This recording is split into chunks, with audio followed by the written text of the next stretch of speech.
cette troisième rencontre François Rabelais consacrée au thème du bon produit existe-t-il.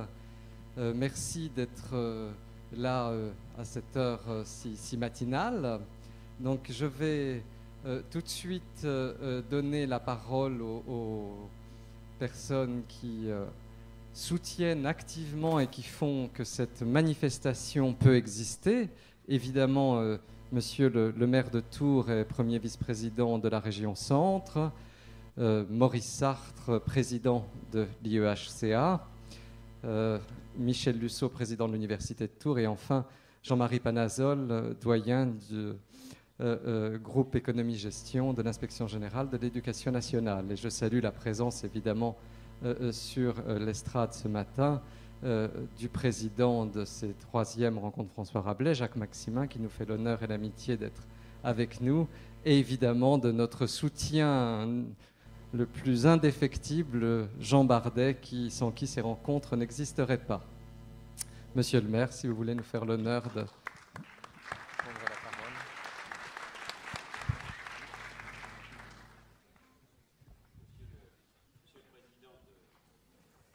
L'Institut, Monsieur le Président de l'Université, Monsieur le doyen et chers collègues, cher Jacques Maximin, donc, qui nous fait l'honneur de présider cette troisième édition, cher Jean Bardet, je pense qu'il ne faut pas oublier non plus Monsieur Francis Chevrier, qui évidemment est quand même la cheville ouvrière de cette manifestation qui prend de l'ampleur chaque année. Mesdames, Messieurs, dans vos différentes fonctions, puis à la fois des étudiants, des élèves, des enseignants, des professionnels, des chefs, des cuisiniers, des pâtissiers, etc. Alors, heure matinale, heure matinale sans doute pour certaines professions, donc je pense que pour ceux qui sont dans la cuisine, la restauration et la pâtisserie, c'est plutôt l'heure un petit peu du casse-croûte, donc c'est un grand plaisir donc pour moi d'ouvrir ces troisièmes rencontres du Forum Alimentation et Culture. Je pense que c'est un plaisir pour tout le monde aussi, sans doute aussi un grand plaisir pour le président de l'université, mon ami Michel Lusseau, parce que ça lui permet là d'être dans une ambiance détendue, un peu en dehors des préoccupations du moment.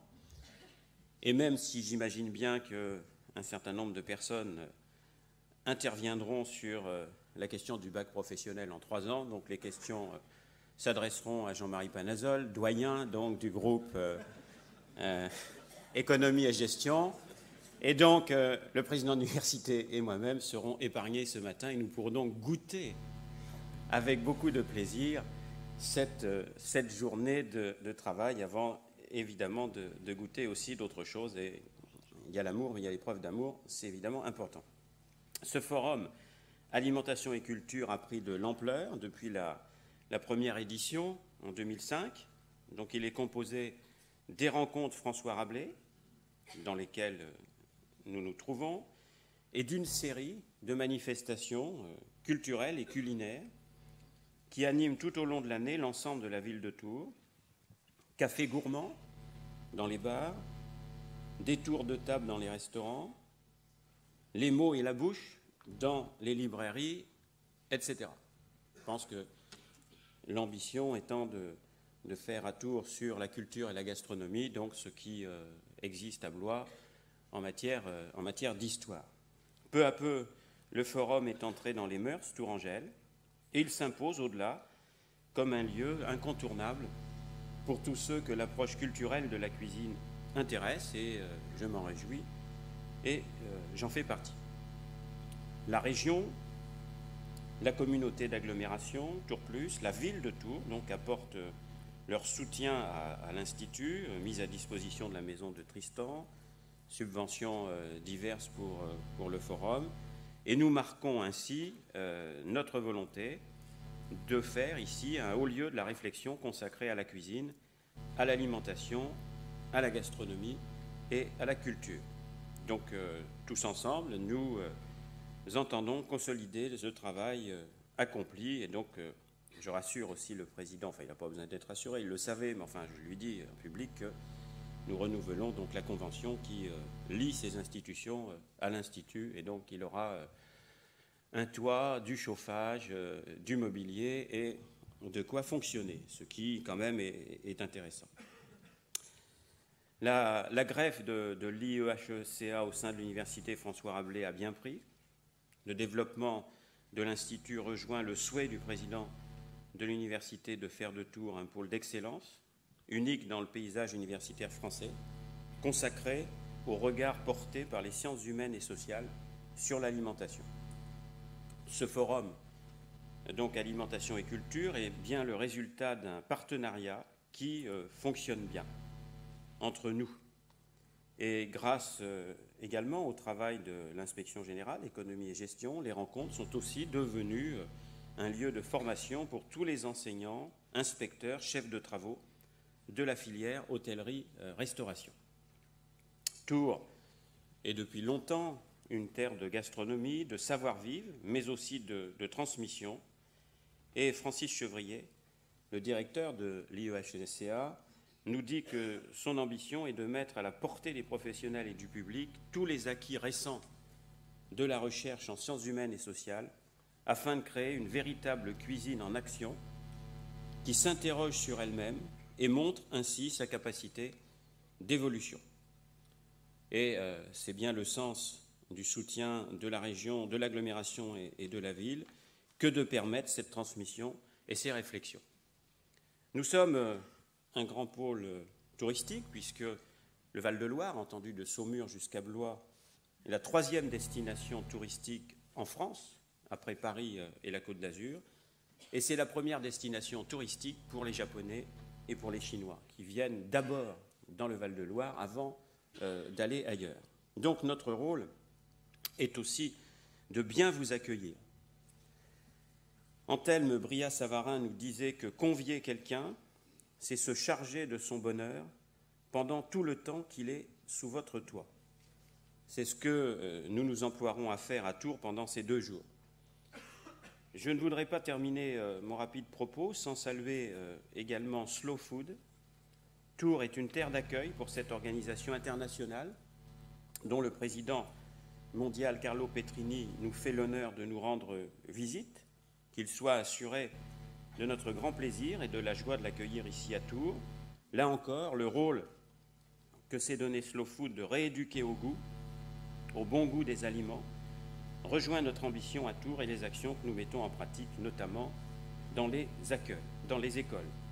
Donc Tours, terre de goût, terre d'accueil, c'est une belle ambition et c'est ce que je vous souhaite en tous les cas pour cette journée. Merci de votre présence et de votre attention.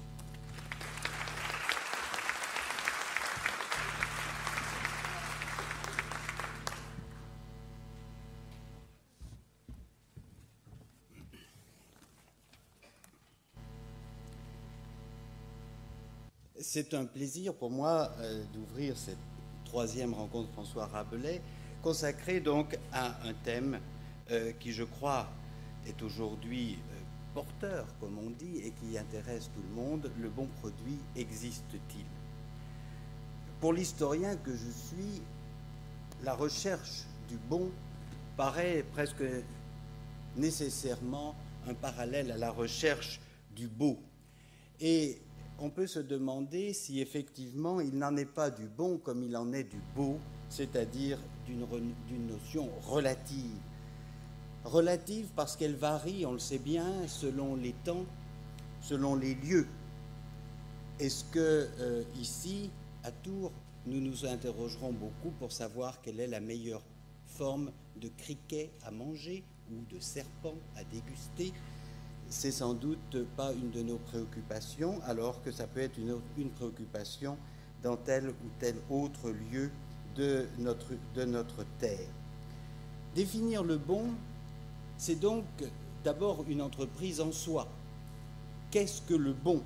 Est-ce que c'est simplement une affaire de goût, c'est-à-dire ce qui nous réjouit, ce qui nous fait plaisir en passant sur notre langue et sur nos sens? Est-ce que c'est simplement, ou est-ce que c'est au contraire ce qui est bon pour nous, pour notre santé, pour notre survie? Ou est-ce que c'est les deux? Sans oublier que la main de l'homme peut transformer ce qui n'est pas bon en soi en quelque chose qui est bon une fois élaboré.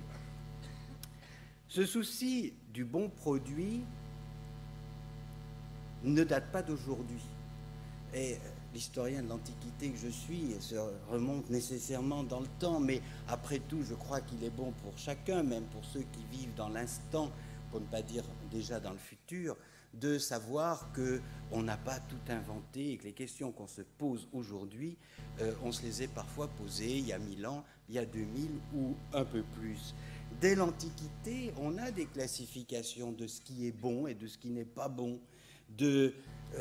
Déjà dans l'Antiquité, on savait très bien distinguer entre ce qui était un bon vin et ce qui était un mauvais vin. Et on a comme ça des classifications pour les vins et pour les huiles aussi, les huiles d'olive, même pour les huîtres. On sait que celles qui viennent de tel endroit ne sont pas bonnes, elles portent atteinte aux humeurs, comme disent les médecins de l'Antiquité. On savait quel pays ou quelle région produisait du bon pain ou au contraire du pain médiocre, des fromages, etc., etc.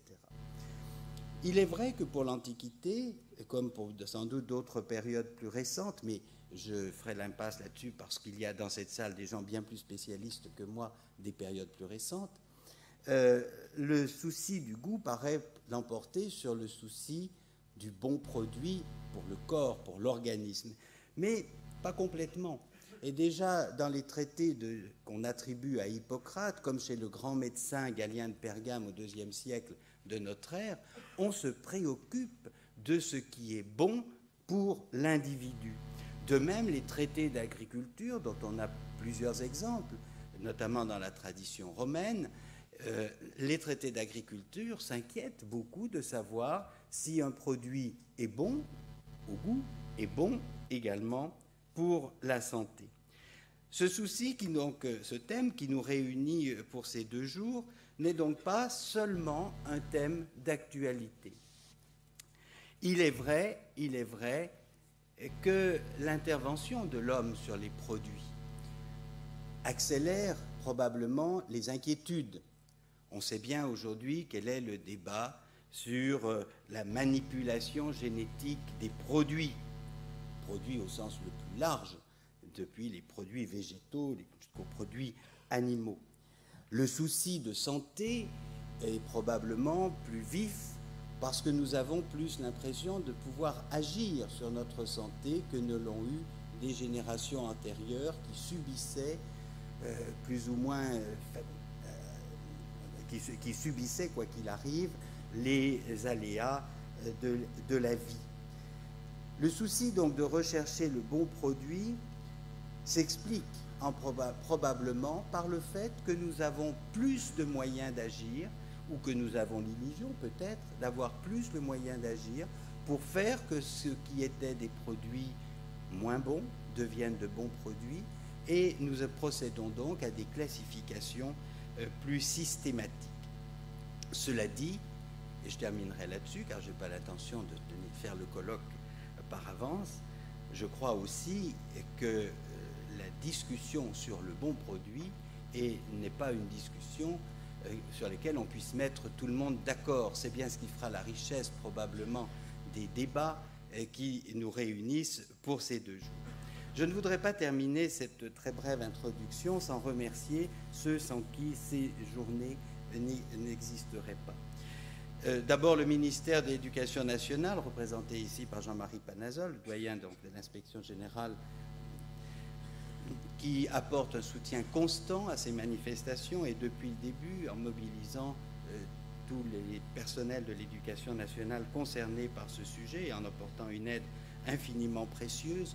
Je voudrais remercier aussi chaudement, et si je les mets dans un ordre, c'est que je ne peux pas mettre les 3 mots l'un sur l'autre et en même temps, mais ils sont dans mes remerciements tous les 3 associés parce que non seulement ils aident cette manifestation, mais ils soutiennent l'Institut européen d'histoire et des cultures de l'alimentation depuis le début et avec une vigueur qu'il faut louer, la région, la ville de Tours et l'université François Rabelais. Monsieur le maire vient de rappeler tout ce que nous devons à la mairie, mais aussi combien nous sommes liés à l'université, même si l'EHCA n'est pas une structure universitaire. Mais il faut bien dire que sans la région qui finance largement l'Institut, sans la mairie qui effectivement nous abrite maintenant depuis plus d'1 an, et l'université qui soutient nos projets et parfois les porte jusqu'à leur aboutissement, l'IEHCA n'aurait sans doute pas aujourd'hui les moyens, la possibilité d'organiser des manifestations comme celle-ci. Je tiens donc ici et publiquement à les remercier très chaleureusement pour leur aide. Je voudrais aussi remercier les associations diverses et les mouvements, les organismes qui nous aident à préparer et qui nous aident à la réussite de ces journées François Rabelais, en particulier l'association Slow Food, dont M. le maire a parlé également, et aussi je voudrais remercier le lycée hôtelier de Blois qui a aidé à la préparation des repas de midi. Je vous souhaite maintenant de bons débats et de bonnes journées François Rabelais pour la 3e fois. J'espère surtout vous revoir dès l'année prochaine pour les 4e. Je vous remercie.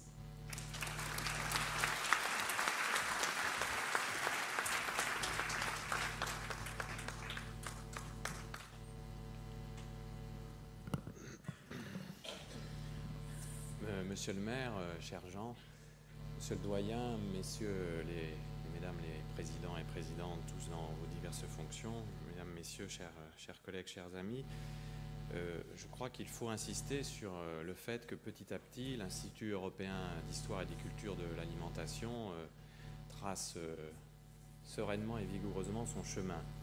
Je crois qu'il faut y insister parce que je suis toujours surpris et heureusement surpris de constater que parfois les idées audacieuses prennent forme et corps et que parfois les paris sont en passe d'être gagnés. Et dans un monde et une société où l'audace et la prise de risque n'est pas forcément la chose la mieux partagée, la mieux acceptée. Il y avait effectivement un pari assez insensé que de créer cet institut et depuis maintenant plusieurs années, grâce à l'accompagnement d'un certain nombre de structures qui viennent d'être citées, et pour ce qui concerne l'université, je suis particulièrement fier et honoré que l'Institut nous fasse confiance.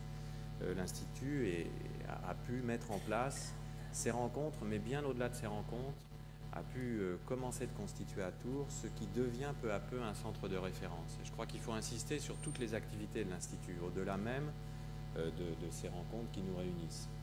Il y a une équipe qu'il faut saluer et dont il faut reconnaître l'opiniâtreté et à la fois la discrétion, mais aussi l'ampleur et la qualité du travail, qui au jour le jour permet que se réalise un véritable travail éditorial qu'il ne faudrait pas oublier. Des revues sont publiées, des revues qui très rapidement se sont imposées comme des revues de référence pour tous ceux qui s'intéressent à l'histoire et aux cultures de l'alimentation. Il y a un travail également de bibliothèque extrêmement important, puisqu'il s'agit de constituer à Tours un centre de documentation de référence qui n'existe pas, curieusement, sur ces questions de l'alimentation prises dans une perspective à la fois historique, culturelle, comparatiste, anthropologique et sociologique. Il s'agit également de contribuer, grâce à l'Institut, en lien avec l'université, à la formation de jeunes étudiants, à la fois à travers l'université d'été, qui est un succès depuis maintenant plusieurs années, mais aussi à travers la participation, et le mot est faible, à travers l'implication pleine et entière de l'Institut dans la formation de master que l'Université de Tours a développée en partenariat avec des universités italiennes et espagnoles. Il y a enfin les colloques scientifiques proprement dits, qui sont des moments importants également et qui débouchent sur des publications qui sont peu à peu des publications de référence. Et nous n'en resterons pas là, puisque à côté de ces actions, dont les journées François Rabelais constituent, si l'on peut dire, la manifestation la plus visible et celle sur laquelle nous voulons nous appuyer tous pour faire connaître le travail de l'IHCA et les potentiels et les compétences du site tourangeau en la matière. À côté de cela, nous allons, dans les mois qui viennent, à l'université, avec l'Institut, faire de nouveaux efforts pour parvenir à réaliser cet objectif qui est le nôtre depuis maintenant 3 ans, faire de Tours un centre scientifique de référence en matière de sciences de l'alimentation. Je peux vous annoncer aujourd'hui que le ministère de l'Enseignement supérieur et de la Recherche vient d'évaluer positivement une demande faite par l'Université de Tours avec le soutien de l'Institut pour constituer un nouveau programme de recherche. Dans notre jargon, ça s'appelle un programme pluriformation, c'est-à-dire un programme de grande ampleur autour des sciences de l'alimentation qui, dans les 4 prochaines années, réunira les historiens, les sociologues, les anthropologues, les biologistes, des collègues de l'INRA, des collègues du CHU, de la faculté de médecine, pour faire en sorte que tous ceux qui aujourd'hui font de l'alimentation un sujet de réflexion et de recherche et d'enseignement se retrouvent et puissent contribuer ensemble à une réflexion transversale dont nous avons besoin compte tenu de l'importance de la problématique de l'alimentation aujourd'hui dans nos sociétés contemporaines. Donc je voulais aujourd'hui le dire parce que ce programme sera financé, assez largement financé, pour les 4 prochaines années, de 2008 à 2012. Il nous permettra de développer plus de recherche, mais il nous permettra aussi de former plus de jeunes. Et nous le ferons toujours avec ce souci qui caractérise, je crois, très bien le travail de l'Institut et qui caractérise très bien ces journées et qui explique pourquoi l'Université de Tours a voulu s'associer dès le départ à cette démarche. Bien sûr, il s'agit pour nous de rappeler à ceux qui voudraient l'ignorer le rôle important des sciences humaines et sociales dans notre société et de montrer qu'il n'y a sans doute pas de société dynamique sans véritable dynamique des sciences humaines et des sciences sociales. Mais au-delà de ça, il s'agit de montrer que ces sciences humaines et sociales sont capables de dialoguer avec d'autres sciences, et je viens d'évoquer le programme de recherche que nous mettrons en place, mais il s'agit aussi de montrer que nous sommes capables de lier réflexion scientifique, formation et pratique. Il s'agit de montrer que nous ne sommes plus dans une période où l'on peut séparer les savoirs théoriques et fondamentaux et les pratiques. Et que chacun, à quelque niveau qu'il se trouve, dans quelque position qu'il se trouve, quelque métier qu'il exerce, a à se dépatouiller, si je puis dire, à débrouiller les situations entre savoirs théoriques et fondamentaux et pratiques. Et c'est aussi cette volonté d'établir ce lien très fort qu'on a trop souvent ignoré dans la tradition culturelle française et dans l'histoire de la formation en France, où on a l'habitude de séparer d'un côté ceux qui savent et qui maîtrisent les savoirs théoriques, et de l'autre côté ceux qui agissent, ceux qui sont au fourneau, ceux qui sont sur le terrain, les uns considérant les autres avec un peu de condescendance, les autres considérant parfois les uns avec un peu d'amusement en disant bon, les théoriciens ne connaissent pas grand-chose aux pratiques qu'ils décrivent, et les théoriciens estimant que les praticiens n'ont pas le recul théorique nécessaire pour donner véritablement une vigueur à leur pratique. Eh bien, je crois que ce monde-là doit être considéré comme mort et qu'il faut aujourd'hui lier les savoirs et les pratiques en permanence, et je crois que c'est bien l'objet de ces rencontres. Et c'est aussi le projet de l'université d'aujourd'hui et de demain, une université où les sciences humaines sont au centre de notre projet de connaissance des sociétés, et une université où nous n'avons pas peur de lier les réflexions scientifiques et les réflexions théoriques.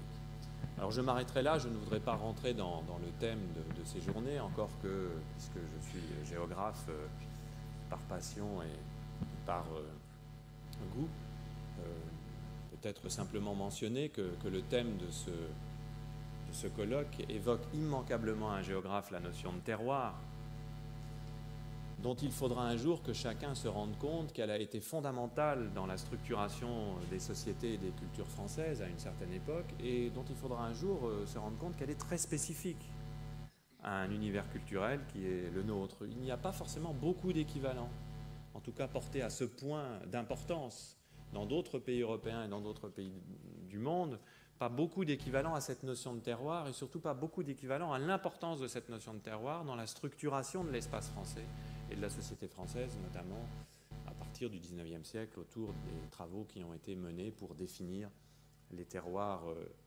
vinicoles, notamment.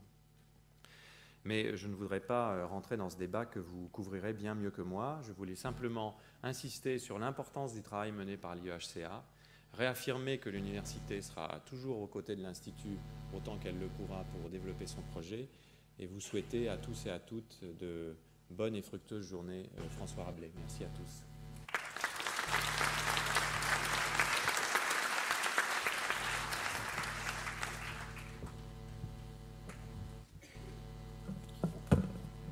Bien, Monsieur le maire, Monsieur le président de l'Université de Tours, cher Jean Bardet, Monsieur le président de l'IUHCA, Mesdames et Messieurs les inspecteurs, les proviseurs, les chefs de travaux, mes chers collègues, mes chers amis, je voudrais inciter dans un premier temps sur l'intérêt de ces rencontres annuelles François Rabelais, de ce forum alimentation et culture qui s'installe dans le paysage de ces réflexions autour de l'alimentation et de la gastronomie et devient un lieu incontournable de débat. Je pense que l'intérêt de ce forum est de regrouper effectivement des intervenants, des publics qui n'ont peut-être pas forcément suffisamment le temps de se rencontrer et de débattre.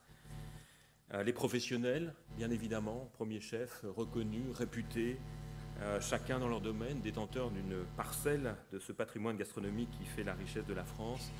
Et je tiens particulièrement à remercier aujourd'hui Jacques Maximin de nous faire l'honneur de sa présence et de soutenir cette troisième édition de ce forum et qui mettra toute son expérience, la qualité qu'il a su, qui font sa réputation au service de cette réflexion. Les enseignants, évidemment, qui sont fortement représentés dans cette salle, les chefs de travaux, les proviseurs, les inspecteurs, et qui, par leur travail quotidien, leur implication, contribuent à transmettre ces valeurs et à former ceux et celles qui prendront demain le relais et seront chargés d'enrichir, de faire évoluer ce patrimoine, tout en conservant l'essence même, tout ce qui en fait l'identité. Et bien évidemment, les universitaires. Je disais en aparté avec l'un d'entre eux que je suis très heureux maintenant de voir naître au sein de l'université française, comme le vient de rappeler le président de l'université de Tours, Michel Lussot, cette réflexion universitaire. Il n'y a pas si longtemps, nous étions bien seuls, entre professionnels et enseignants, à nous poser de façon pragmatique, sans doute moins rigoureuse et scientifique que les universitaires savent le faire, toutes ces questions autour du sens à donner à nos pratiques et à l'évolution nécessaire. Et il est vrai que ces chercheurs en sciences sociales, en sciences économiques, nous aident à dégager le sens de notre travail quotidien, à identifier la richesse, à prendre du recul par une analyse lucide d'une situation qui, certes, au niveau français, et j'ose le dire, pardonnez-moi cette petite remarque, au niveau tourangeau aussi, est sans doute très favorable, mais qui nécessite d'être en permanence remise en cause et revisitée, permettez cette expression, seule pratique, comportement qui nous garantit le maintien de ce haut niveau d'excellence. Ces rencontres débats permettent d'explorer des champs qui sont essentiels à la construction de ce patrimoine culturel et commun, de mettre en commun des pratiques, des recherches et de retrouver finalement du sens à cette activité commune qui nous réunit. C'est également un lieu où nous pouvons exprimer des avis, des opinions, pas toujours convergentes, mais toujours constructives, dans un cadre qui garantit le caractère contradictoire, équilibré, distancié qui sied à ce genre d'exercice. Je préfère de loin cette modalité de débat et d'échange à d'autres qui, dans des jugements à l'emporte-pièce, sans nuance, condamnent de façon inacceptable le comportement de tel ou tel acteur. Et je fais dans mon propos allusion à un article paru dans un hebdomadaire pourtant réputé pour son intégrité et sa distanciation, et qui, dans une phrase assassine et définitive, évoque la nullité crasse des formations de l'école hôtelière. Je tiens ici, de façon solennelle, et en ouverture de ce débat, à dire que je juge cette phrase totalement inacceptable, car totalement contraire à la réalité de ce qui se passe. Et Jacques Maximin me le disait en aparté, s'associe à cette dénonciation qui met gravement en cause l'intégrité des enseignants des écoles hôtelières, qui déstabilise les élèves qui se sont engagés dans cette voie et qui, pour le coup, se demandent si le choix était parfaitement justifié, qui met en cause également, et c'est un point sur lequel je souhaiterais insister, gravement l'action des professionnels qui, au quotidien, interviennent, qu'ils soient chefs de cuisine, qu'ils soient maîtres d'hôtel, qu'ils soient gouvernants, gouvernantes, interviennent pour la qualité et l'excellence des formations de l'école hôtelière.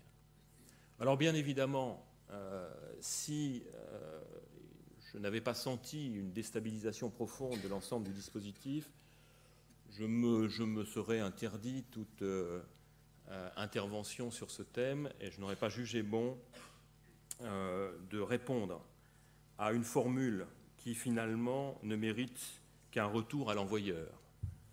Et comme je m'interdis en règle générale d'attaquer ad nominem les personnes, je ne retiendrai pas cette formule, mais je voulais intervenir de façon très solennelle pour dire que nous avons d'autres lieux, et ce forum en est le témoignage, pour évoquer ces questions, car il est évident, et je le redis aussi de façon tout à fait solennelle, qu'il est hors de question dans mon propos de nier la nécessité de réfléchir ensemble sur la nature des formations dans le secteur de l'hôtellerie et sur leur contenu.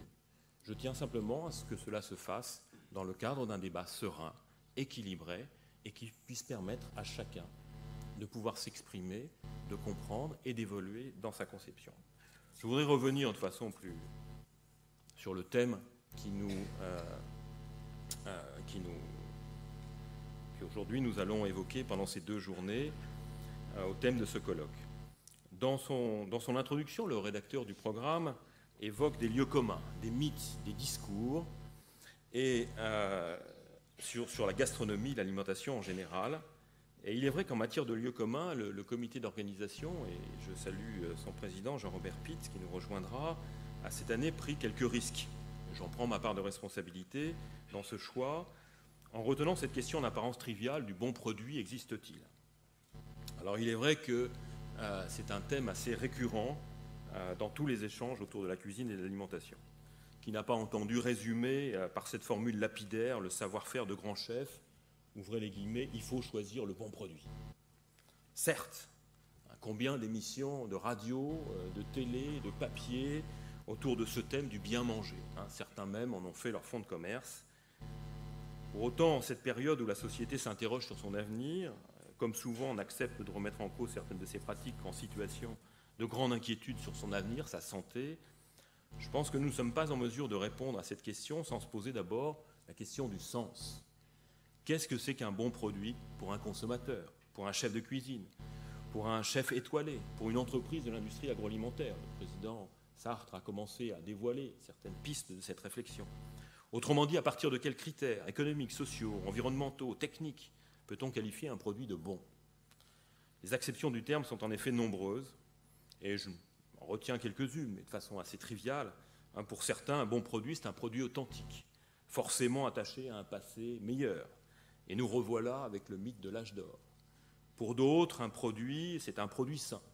Et on va reparler du French Paradox, du régime crétois, du traitement de la maladie par la santé, par le produit, pardon. Pour d'autres, enfin, et j'arrêterai là ma litanie, le bon produit, c'est un produit goûteux. Mais qu'est-ce que c'est que le goût au juste? Est-ce que c'est le goût d'aujourd'hui, le goût d'hier, le goût de demain?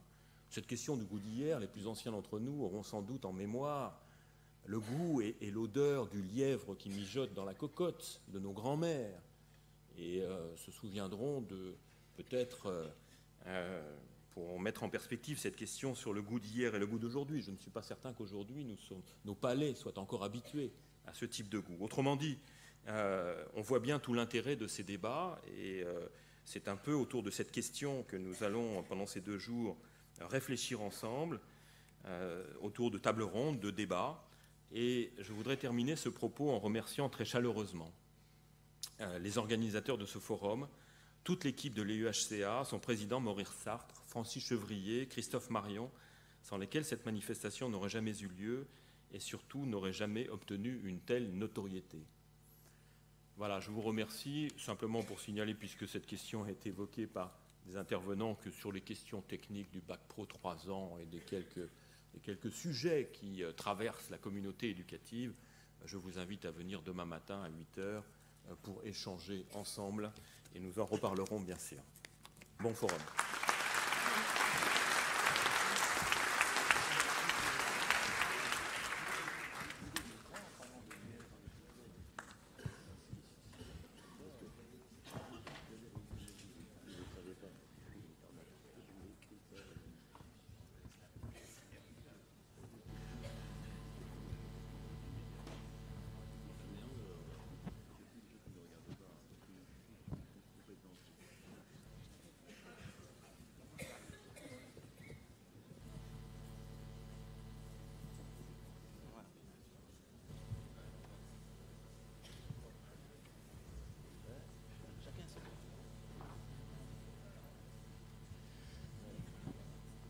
Mesdames, Messieurs, nous confirmons la tradition parce qu'on peut considérer qu'au bout de 3 éditions, nous sommes déjà dans une tradition. La première table ronde a une dimension historique proclamée, puisque vous en avez déjà connaissance. L'intitulé est « Le bon produit » entre guillemets, d'hier à aujourd'hui. Je précise qu'être la table ronde historique ne veut pas dire que nous allons nous réfugier dans un passé que certains considéraient peut-être comme idyllique, on y reviendra. Il sera beaucoup plus question de mythe que de réalité à ce stade-là. Les historiens sont bien placés pour le savoir, ils ne travaillent pas sur le passé, ils travaillent sur le temps. Et aller d'hier à aujourd'hui, c'est dire que nous serons dans le temps qui passe, et je parle sous le contrôle de Maurice Sartre. La seule certitude que nous ayons dans le métier, c'est qu'on ne se baigne jamais 2 fois dans le même fleuve. Après, bon, la deuxième certitude, je ne la connais pas vraiment. Donc c'est une table ronde qui ne réunit pas que des historiens, et je rappelle aussi que le sens des rencontres François Rabelais, c'est d'amener à se rencontrer, à dialoguer, à la fois des chercheurs en sciences économiques et sociales, on l'a signalé, mais au-delà des sciences économiques et sociales, dans les sciences dites dures, les sciences économiques et sociales étant supposées plus molles, vraisemblablement, que les sciences dures, mais aussi des gens de métier. Après tout, chacun a son métier, y compris le métier de chercheur. Et puis, ce tiers-état capital qui est celui des formateurs, des éducateurs, des enseignants, donc les vrais médiateurs de tout ça. Et je sais que vous êtes très présents dans cette salle, à représenter à la fois un peu la recherche nécessairement, forcément aussi le métier, les hommes de l'art, les hommes des professions alimentaires au sens large, mais aussi cette médiation qui est absolument capitale, sans laquelle, justement, il n'y a pas de dialogue. Bon, ça me paraît évidemment central. Je présente rapidement les participants de cette table ronde qui, en effet, représentent bien ces différents versants et dans l'ordre de leurs interventions. Donc, je crois que nous procéderons de façon assez classique. D'abord, un premier tour de table, c'est le cas de le dire, bien que ce soit une table basse d'un genre un peu particulier. Ensuite, nous verrons à quelle heure nous arriverons. Pour être très pragmatique, nous souhaitons qu'il y ait une large place donnée aux questions de la salle. Donc, vous fourbissez vos questions, vos objections, vos critiques, vos demandes de précision, qui représenteront, je l'espère, à peu près la deuxième moitié de cette heure et demie qui nous est impartie. Donc la première intervenante sera Madeleine Ferrière, professeure à l'Université d'Avignon et des Pays du Vaucluse, sauf erreur, hein, c'est le terme exact. Respectons les terroirs, donc c'est l'Université d'Avignon et des Pays du Vaucluse. Je pense que plusieurs d'entre vous connaissent son œuvre, qui part d'ailleurs de l'histoire sociale, hein, de l'histoire des sociétés, et qui l'a amené à explorer peu à peu la dimension alimentaire, mais sa perspective est d'emblée et initialement encore plus large que ça. Et vous connaissez vraisemblablement, déjà de nom, mais j'espère que vous l'avez lu, son Histoire des peurs alimentaires, qui nous a montré que la notion de peur alimentaire n'était pas quand même un copyright de notre époque, et que la peur alimentaire, quelque nom qu'on lui donna, remonte à la nuit des temps. En tous les cas, Madame Ferrière est tout particulièrement compétente pour la période que conventionnellement chez les historiens on appelle les temps modernes, qui irait de la fin du Moyen-Âge à l'ère des révolutions, mais grosso modo, nous partirons avec elle de ce que j'appellerais, si elle est d'accord, une sorte d'ancien régime alimentaire qui peut être encore très présent chez nous, bien entendu, parce que là aussi, parmi les mythes sur lesquels on fonctionne, il y a cette idée que nous sommes entrés dans la modernité. Bon, c'est vieux comme le monde, la modernité, comme disait je ne sais plus qui.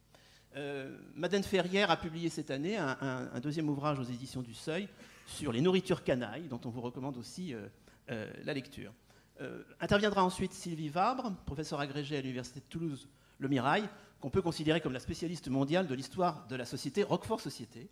Oui, donc nous arrivons directement dans le vif du sujet, mais je pense qu'à partir de l'exemple de Roquefort Société, nous aurons l'occasion d'extrapoler à ces logiques d'entreprise, parce que bien entendu, j'y reviens dans un instant, derrière tout cela, il y a bien entendu de la technique, de la culture, de la politique, mais il y a des enjeux économiques tout à fait évidents, en tous les cas considérables. Et puis les hommes de l'art, vous les connaissez, ils ont déjà été présentés, ils ont d'ailleurs un rôle majeur dans l'organisation des rencontres.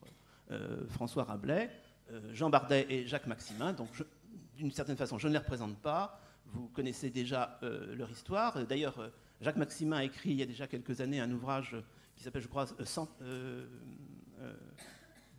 Santé gourmande, quelque chose comme ça, Santé gourmande, qui associe quand même cette notion de gourmandise, cette notion de santé. Je crois qu'on est au vif du sujet. Alors, le vif du sujet, en 2 mots, vous savez, pas seulement les historiens, mais les chercheurs, à la limite, pourraient passer les 2 journées à décortiquer les termes du contrat. En l'occurrence, ici, bon produit, entre guillemets. Bon, on pourrait passer nos 2 journées à décortiquer produit, bon et les guillemets. Alors, très rapidement, produit, bon et les guillemets. Et puis, je passe la parole à Madeleine. Produit, soyons très clairs, on ne se centre pas a priori exclusivement sur le plat ou sur le produit cuisiné. Il s'agit aussi de remonter en amont, peut-être de descendre en aval, mais de remonter en amont. Pour simplifier, le produit, c'est l'objet alimentaire en tant qu'il est le résultat d'une production. Ce qui veut dire que nous aurons à l'interroger, regardez le programme des ateliers et des autres tables rondes, nous aurons à l'interroger sur les 4 plans classiques. Le plan technique, le produit est effectivement le résultat de processus.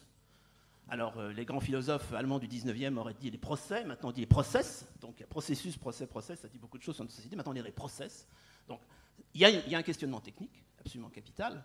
Et je dirais personnellement, en tant qu'historien de la culture, c'est d'abord une affaire de technique, sans quoi on va dans le mur. Il y a un deuxième niveau qui est le niveau économique. Tout ça, ce sont des stratégies, eh bien, disons, commerciales au sens large du terme, et pas simplement dans le cas de Roquefort Société. Le troisième niveau, c'est le niveau politique, parce que l'autorité politique est sollicitée, et de toute façon, même si on ne la sollicite pas, intervient pour en particulier définir le bon du mauvais, les appellations, etc. Donc il y a du politique là-dedans, et il n'y a pas de raison de se cacher derrière son petit doigt, c'est capital. D'ailleurs, s'il n'y avait pas de politique, ça voudrait dire que ce serait complètement indifférent à la société. Donc c'est très bien qu'il y ait du politique. Troisième niveau d'analyse. Et quatrième niveau, le niveau culturel, c'est-à-dire que tout ça, c'est une question, alors certains diraient de mode, disons que c'est une question de valeur, et que ce qu'on estime bon en 1500 serait peut-être considéré comme abominable en 1700, puis de nouveau bon en 1900. Là aussi, on ne se baigne jamais 2 fois dans le même fleuve. C'est 4 niveaux. Voilà pour le produit. Alors, quant à l'adjectif, à l'épithète bon, c'est évidemment là que ça devient passionnant et très problématique. Alors là, je suis tout à fait d'accord avec les intervenants précédents, Maurice Sartre, Michel Luceau ou Jean-Marie Panazol, qui ont bien montré la dimension relative de tout ça. Mais sans vouloir faire de la philosophie et piéger nos invités qui, avant de monter sur scène, avaient une sorte d'identité de chef ou d'historien, puis se retrouvaient convoqués pour être philosophes. Mais enfin, moi, ce qui me frappe, c'est que dans bon, on met au moins, vraisemblablement, 3 significations qui se recoupent partiellement, mais qui sont peut-être un peu contradictoires parfois. En tout cas, il peut y avoir des tensions. Mais je suppose qu'il n'y en a pas que 3, qu'il y en a 36, mais enfin, j'en vois 3. Une première signification du bon, là-dedans, c'est évidemment son rapport avec, je dirais, une certaine identité sanitaire, c'est-à-dire que le bon serait sain. Mais tout ça, ça renvoie à un certain état, pour simplifier, de la médecine. Quelle conception se fait-on du corps? Et effectivement, elle n'est pas la même en 1500, en 1700, en l'an 2000. Bon. Donc c'est un produit qui serait supposé sain, mais ça veut dire quoi, sain? On ne peut pas s'arrêter simplement à ça. Deuxième niveau, c'est effectivement un produit qui serait d'un bon goût, qui aurait des qualités gustatives. Là aussi, il est vraisemblable qu'on entre dans des débats infinis des goûts et des couleurs. Bon. Mais le bon produit serait un produit qui satisferait notre goût.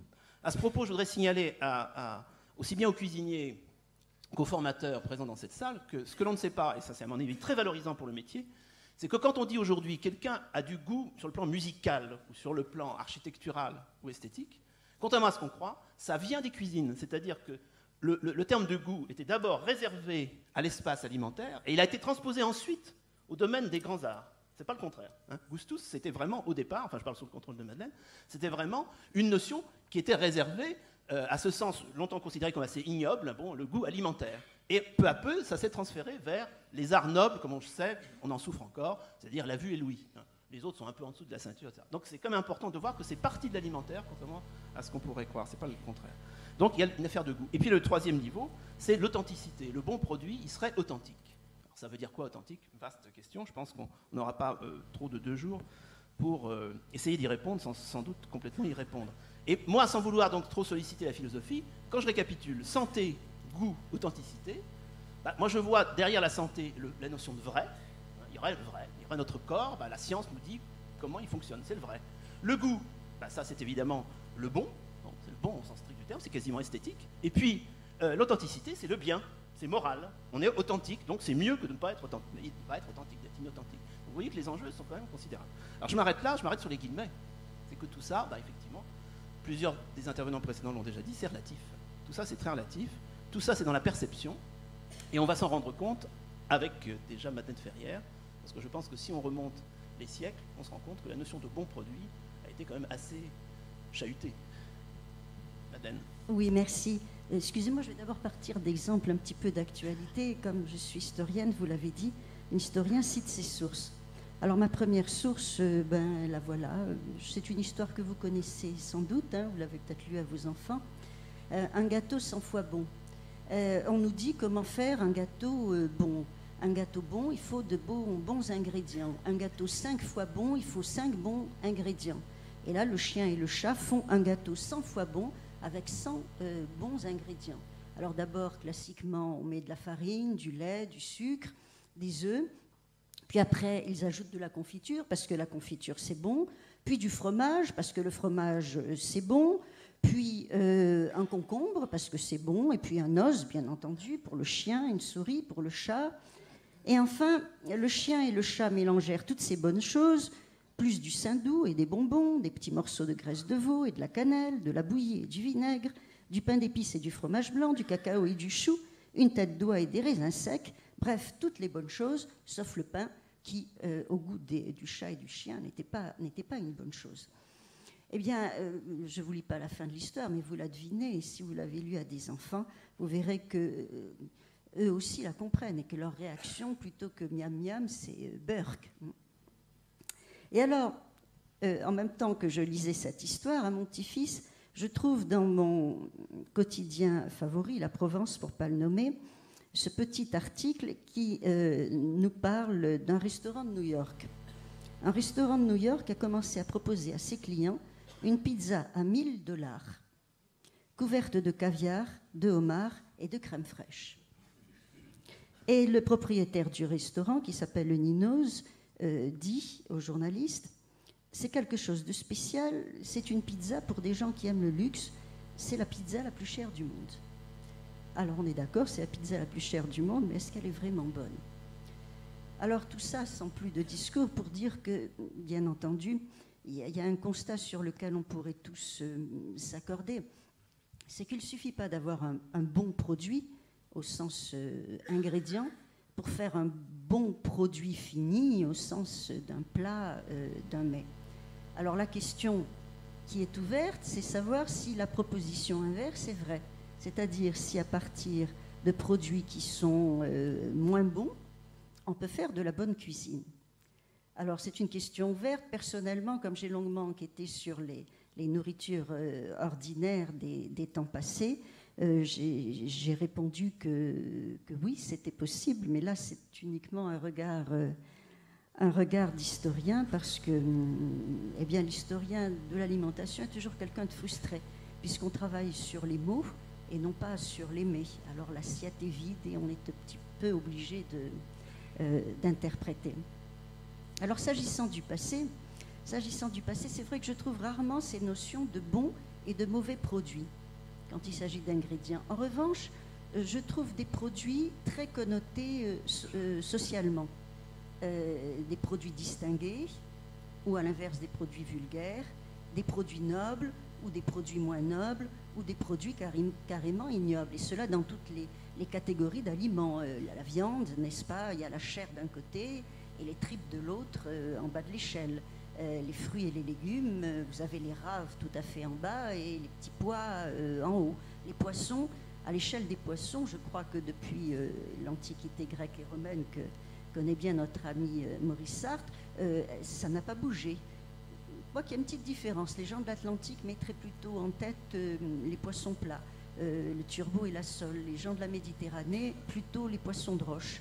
Mais en bas, vous avez toujours ce qu'on appelle les porcs de mer, les poissons qui vivent en troupeau, du genre le thon, ou les baleines, par exemple, les cétacés, ou alors la sardine. La sardine qui, par exemple, si vous lisez les livres de recettes imprimés du Moyen-Âge jusqu'à la Révolution, qui sont écrites bien entendu pour des catégories supérieures, bien, il y a un grand étonnement, c'est que la sardine n'existe pas. Bien entendu, on la trouve jamais. Alors à propos des poissons, précisément en 1550, il y a un grand médecin de Montpellier, un grand naturaliste qui s'appelle Guillaume Rondelet, qui a écrit une histoire des poissons. Alors il les décrit en tant que naturaliste, leur anatomie, la physiologie, etc. Mais à la fin, il y a toujours un petit commentaire sur l'utilité pour les hommes des poissons, y compris bien entendu l'usage culinaire qu'on peut en faire. Et c'est là au tournant que je l'attends, et souvent je suis pas déçue. Et je pense en particulier à ce qu'il écrit à propos du casseron à la Renaissance. Je cite de mémoire, il dit « Le casseron est un poisson de nul prix ». Alors bien entendu, aujourd'hui, un casseron, les sèches, on les considère pas comme des poissons, on les considère comme des mollusques, mais là on est dans les vieilles catégories aristotéliciennes, tout ce qui vit dans la mer est considéré comme poisson. Donc il nous dit « Le casseron est un poisson de nul prix », à tel point que par un dicton assez populaire, on dit à propos d'un pauvre homme, celui-là, il ne mange que des casserons. Et puis, ajoute Rondelet, avec étonnement et même stupéfaction, mais il se trouve qu'aujourd'hui, du côté de la Saintonge, et un peu partout maintenant en France, dans les grandes tables, on trouve des grands chefs qui commencent à cuisiner le casseron, et ils le cuisinent avec leur encre. C'est-à-dire que non seulement les grandes tables de la Renaissance commencent à adopter le casseron, un mauvais produit, un produit pour les pauvres, mais en même temps qu'ils adoptent la préparation même, la préparation des pauvres. Et voilà ce qui me semble intéressant et qui m'a toujours fasciné en étudiant cette histoire de la cuisine autrefois, c'est que d'une part, les aliments ont des statuts, des produits distingués ou des produits vulgaires, mais que d'autre part, ce statut est réversible et qu'il peut y avoir des promotions, des anoblissements, de la même façon qu'il peut y avoir des vulgarisations et des dévaluations de tel ou tel aliment considéré au départ comme un aliment relevé. Alors pourquoi j'ai choisi l'exemple du casseron? Parce que j'ai vu que sur la carte de M. Maximin, il y avait du casseron. Et j'ai vu qu'il y avait aussi des artichauts à la barigoule, et j'aime les artichauts à la barigoule, mais les artichauts à barigoule, c'est complètement, c'est un itinéraire historique, si je peux dire, complètement différent.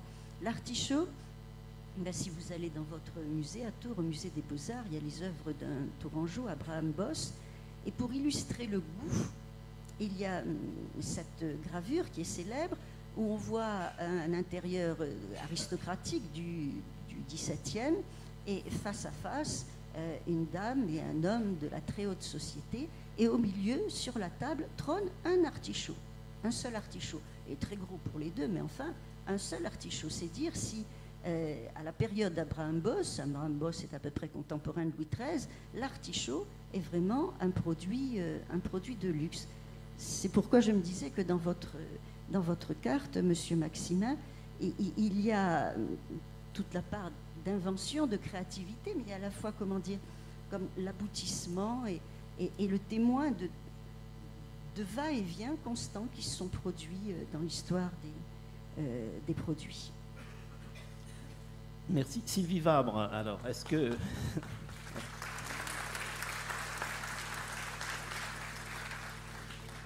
Est-ce que dans le Grand Sud-Ouest, une notion qui a été inventée assez récemment d'ailleurs, hein, le Grand Sud-Ouest, et précisément autour de Roquefort, la question du bon produit s'est posée d'emblée, ou est-ce qu'en fait c'est une manière très 20e siècle, 21e siècle de raisonner?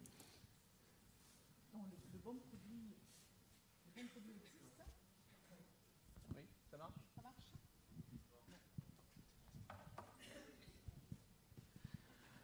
Oui, alors moi je m'intéresserai plus particulièrement au roquefort. Donc le bon roquefort existe.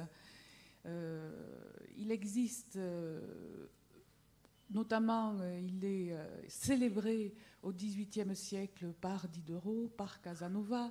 Donc c'est un fromage qui est connu et qui est réputé sur toutes les bonnes tables européennes. Donc il y a un bon roquefort, un roquefort qui est renommé. Et comment arrive-t-on et parvient-on à faire ce bon roquefort que l'on peut déguster à Paris ou sur certaines bonnes tables londoniennes, par exemple, ou de Bruxelles? Comment parvient-on à faire ce bon roquefort? C'est-à-dire que l'on choisit les fromages capables de voyager et capables de supporter le voyage pour les expédier au-delà des mers. Et évidemment, ce roquefort évolue au cours du voyage et Chaptal, le chimiste donc, qui sera ensuite ministre de Napoléon, Chaptal, de passage à Roquefort, vient étudier la fabrication du roquefort.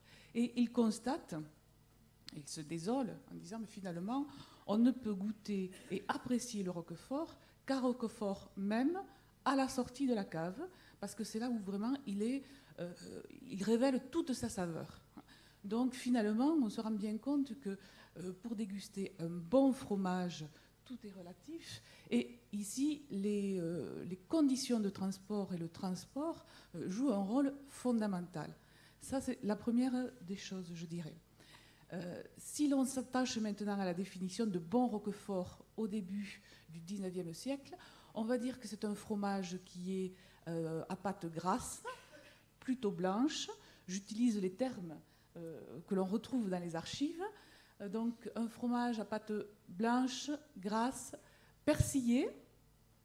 Il n'a pas de forme tout à fait particulière et il est fait majoritairement avec du lait de brebis. Il est affiné ensuite dans les caves que l'on trouve sur le pourtour du Causse et notamment à Roquefort.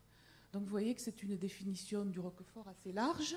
Et pourquoi? Parce que tout simplement, on produit ce fromage-là dans toute la zone des Causses. On trouve quantité de petites caves qui affinent du fromage et qui ensuite le revendent. Ce fromage affiné est réputé meilleur dans les caves de Roquefort. Pourquoi? Parce que c'est dans ces caves-là que l'on trouve les courants d'air froids, les plus froids, l'humidité la plus importante, et qui est véhiculée par les courants d'air dans les caves, permet au pain une maturité lente, dans des conditions excellentes, qui finalement produisent un meilleur roquefort marchand, c'est-à-dire un roquefort qui ensuite va pouvoir voyager. Et donc du coup, nous avons à Roquefort un ensemble de caves importantes dans lesquelles sont affinés des fromages qui ont bonne réputation, bonne renommée. Alors c'est un fromage, j'ai dit tout à l'heure, au lait de brebis, majoritairement, parce qu'entre au début du XIXe siècle, entre dans sa fabrication le lait de quelques vaches et de quelques chèvres. C'est-à-dire que les fermes, les élevages que l'on trouve sur le Larzac comportent majoritairement des brebis, des moutons d'abord, puis ensuite des brebis. Et donc du coup, on utilise majoritairement le lait de brebis. Mais s'il y a quelques vaches ou quelques chèvres, on y ajoute ce lait, ce qui permet de faire un peu plus, de fabriquer un peu plus, quelques pains de plus, puisqu'on appelle le fromage des pains de fromage. Ces pains de fromage sont d'abord fabriqués à la ferme par les fermières, puisqu'il s'agit avant tout d'une affaire de cuisine, d'une affaire de femmes. Et puis, une fois fabriqués par les femmes, séchés, ces pains sont transportés dans les caves, qui sont donc nombreuses, les plus proches des fermes, les plus importantes étant à Roquefort. Donc voilà la situation au début du XIXe siècle, et l'on produit du roquefort, je dirais, dans de nombreux départements. On a compté dans les années 1860 jusqu'à 7 départements producteurs de roquefort. On en produit même à La Courneuve, tout près de Paris. Pourquoi? Parce que le problème du transport étant fondamental, mais il y a un petit malin qui a eu l'idée de venir faire un stage long à Roquefort, d'apprendre l'affinage, les techniques de l'affinage sur place, de regarder comment on élevait les moutons. Il a acheté des terrains disponibles à la Courneuve et profite du fait de la présence de caves, de trous creusés dans le sous-sol parisien. Il les utilise comme caves et affine un fromage que l'on appelle Roquefort et qui est couronné par la Société d'agriculture en 1847, couronné de la médaille d'or. Donc on fabrique du Roquefort et on a fabriqué de bons Roquefort couronné par la Société d'agriculture en 1845. Donc vous voyez qu'au début du 19e siècle, le bon produit, la définition d'un bon produit est vraiment différente de celle d'aujourd'hui. Alors, il est évident que malgré tout, malgré ces essais qui ont lieu dans différents départements, il est évident que c'est en Rouergue, et notamment dans le sud du Rouergue, que l'on produit la part la plus importante de Roquefort en France.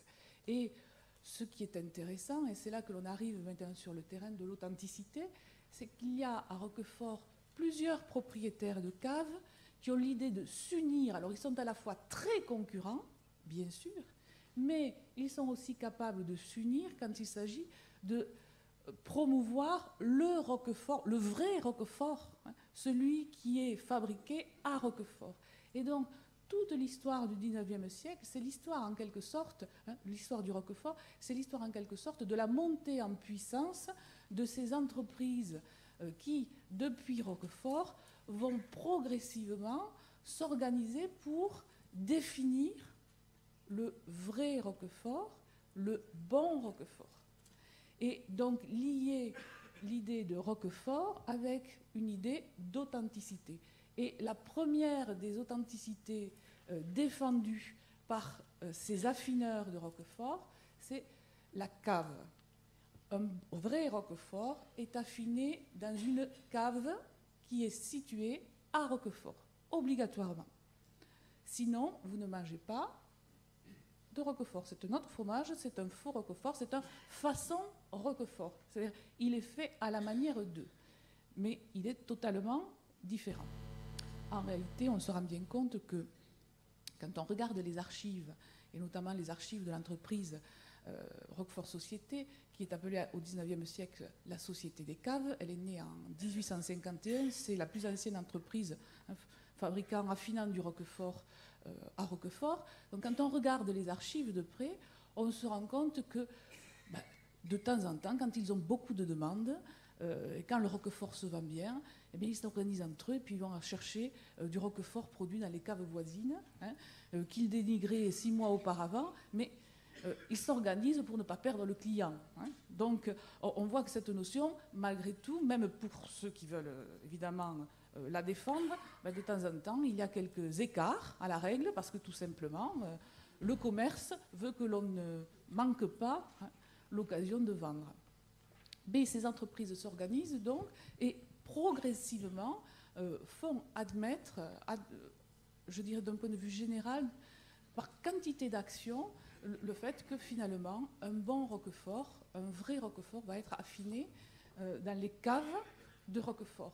Le meilleur exemple que l'on puisse citer, me semble-t-il, c'est la présence des fabricants de Roquefort à l'exposition universelle parisienne en 1867.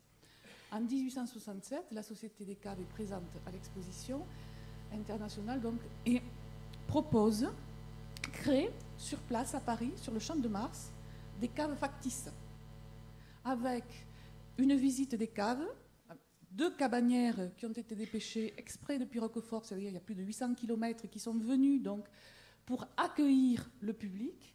Elles distribuent des prospectus qui expliquent la fabrication et elles montrent au public les gestes de l'affinage et les gestes du contrôle du fromage. Alors là, je crois que l'on est vraiment à un tournant de l'histoire du Roquefort, puisque on va allier à la fois le geste technique, la cave et la localisation. Et là, vraiment, les entreprises souhaitent promouvoir et s'accrochent évidemment à cela, et cela marche très bien. Alors, il y a d'abord cette idée qui est globale et commune à toutes les entreprises de Roquefort, mais comme toutes les entreprises entre elles sont concurrentes, d'autres vont trouver un autre moyen de se distinguer. Et l'autre moyen de se distinguer est de signaler le bon Roquefort et de marquer les fromages. Alors, marquer les fromages, cela se fait durant les temps modernes. On marque le textile, par exemple. On marque le fromage avec un tampon, mais on marque le fromage, pas tous les fromages. On marque le fromage qui est considéré comme bon pour le voyage, bon pour être vendu, par exemple, à Paris. Et on marque ou à New York, ou à New York, le Roquefort est déjà populaire. Et on marque le fromage pour l'identifier et pour le distinguer des autres. Voilà. Et donc, du coup, cette marque qui est déposée en 1863 est très efficace, très efficace sur les marchés et permet de distinguer ce fromage-là, le distinguer de tous les autres. Et effectivement, le fromage est vendu à Londres, est vendu à New York, et en 1914, il y a 21% du chiffre d'affaires de la société Les Caves, qui fait partie en 1914 des 100 premières entreprises françaises, donc 21% de son chiffre d'affaires qui est réalisé à l'exportation, Londres et New York représentant la plus large part, près de 10% des exportations. Donc progressivement, on fabrique un bon Roquefort qui est affiné dans des caves et marqué. Voilà, c'est ce que je pourrais dire du bon Roquefort tout au long du XIXe siècle. Nous reviendrons sur d'autres études de cas, mais c'était intéressant de prendre un exemple de terroir. Il y a un mot qui n'a pas été prononcé, mais je pense que quand on parle de terroir et d'authenticité, il faudra certainement qu'il revienne sur la table, c'est celui de romantisme. C'est-à-dire qu'à partir du moment où il y a une certaine conception du génie local et du rapport à la nature, le produit naturel aussi, il est évident qu'on accouche de termes tels que authenticité ou terroir qui n'avaient sans doute aucun sens pour les générations précédentes. Mais ça, c'est une vaste question. Bon, soyons très clairs, ceux qui travaillent sur l'histoire culturelle mettent toujours des guillemets à naturel. Pour eux, le naturel est évidemment complètement construit, mais ça, on ne peut pas désespérer. Ceux qui croient encore au naturel, je ne peux pas polémiquer déjà à l'avance. Alors c'est le moment d'entendre parler d'expériences vécues, parce que Madeleine Ferrière parlait de la frustration des historiens, surtout quand ils travaillent, non pas seulement sur le temps, mais donc sur le passé, à travailler sur des mots plutôt que des mais il y a ceux qui, tous les matins, tous les soirs, tous les midis, sont au charbon, si j'ose dire. Et Jean, est-ce que... Comment ? Oui, vous voulez ouvrir le feu? Bon, si on veut, mais je ne vais pas vous raconter ma vie, parce que d'abord... si vous n'y consacrez que 2 minutes et demie, ça va. Mon parcours, mais pour les roqueforts, pour les fromages, je dois vous dire que c'est vrai un vrai problème, parce que maintenant, vous savez, ce qui se passe un peu dans certaines literies, fabriques de camembert, c'est un scandale. Un scandale. Notre camembert, le plus beau consensus qu'on a fait pour les hommes, le plus beau partage. On représente toujours le Français avec son béret, sa bouteille de vin et sa baguette de pain. Eh bien, ça a été mis en pâture à des cochons parce que c'est avec des industriels, parce que ce camembert, en fait, n'est pas protégé. Le terme camembert, on peut très bien le faire dans n'importe quel pays du monde. Et je vous assure que si les Japonais avaient des vaches, croyez-moi, ils nous le renverraient parfumé à la framboise ou au citron vert. Et je suis même pas sûr que certains ne le trouvent pas très bien. Donc ce camembert, il doit être fait au lait cru, il doit être de Normandie, parce que c'est important, cette appellation géographique. Et comme disait madame, je ne me souviens plus de votre nom, mais en parlant des roqueforts, c'est là que ça doit être fait. C'est là que ça doit être fait. Et un produit, comme vous dites, il n'est jamais aussi bon que lorsqu'il sort de la cave. C'en est même de tous les produits du monde. Un produit est bon, il doit être juste avant d'être bon. Il doit être baigné par la lumière de l'endroit qu'il a vu naître. Donc il y a une tradition, il y a un savoir-faire. Dans les fromages, il y a du ferment. Et si on enlève le ferment parce qu'on thermolise le lait, parce qu'on le pasteurise, vous voyez des usines là-bas de camembert, mais vous voyez même plus de vaches. Ça passe dans des souterrains, dans des tuyaux, etc. C'est incroyable. Vous voyez cette belle louche, cette belle fermière, Marie Harel, dont les Américains avaient sectionné la tête, ont reconstruit une statue. Et c'est maintenant les Anglais qui défendent le fromage. Donc le ferment, c'est la vie. Il faut qu'il y ait du ferment, il faut que le produit soit authentique. Bon, c'était pour répondre au fromage, au roquefort, que est superbe, goûter une tranche de roquefort, mais ça aussi, ça impose une attente, un rendez-vous. Et quand c'est vraiment beau, c'est un recueillement. On ne mange pas sur son plateau de fromage pour excuser peut-être la pauvreté des plats avant 5 ou 6 fromages. C'est une sottise. On met un fromage, on met un Sainte-Maure, on met un balancet, on met un comté, et on choisit le vin qui correspond. Les vins qui correspondent, souvent, ce sont les vins qui sont récoltés dans la région de production des fromages, et dans la plupart des cas, ce sont des vins blancs. Là, je voudrais aussi parler un peu à tout le monde, parce que c'est vraiment extraordinaire d'avoir autant de gens savants, de gens d'éducation nationale surtout, des gens qui ont en charge nos jeunes, nos apprentis. Et je vous dis que vous avez d'abord beaucoup de chance d'avoir des enfants autour de vous qui vont vous écouter. Vous avez aussi beaucoup de responsabilités, parce que vous pouvez très bien donner envie, les éduquer, et vous avez aussi des devoirs. Le devoir, je considère que, moi je vous rends hommage parce que vous faites un véritable travail que probablement dans l'entreprise, on ne peut pas les dégrossir comme ceci. Moi, tous les élèves de l'école hôtelière, il y a toujours des gens qui ont bien appris, qui sont polis, qui ont une bonne tenue, qui ont du respect aux choses, qui ont un maintien. Et même s'ils ne restent pas dans la profession, il y a 1000 professions qui leur sont ouvertes par la suite. Mais à mon sens, ils n'aiment peut-être pas à aimer les choses. Alors on parle du goût. Le goût, qu'est-ce que c'est que le goût? Bon, c'est vrai que c'est quelque chose de très vaste. Mais peut-être en profiter pour leur faire un véritable éveil sensoriel.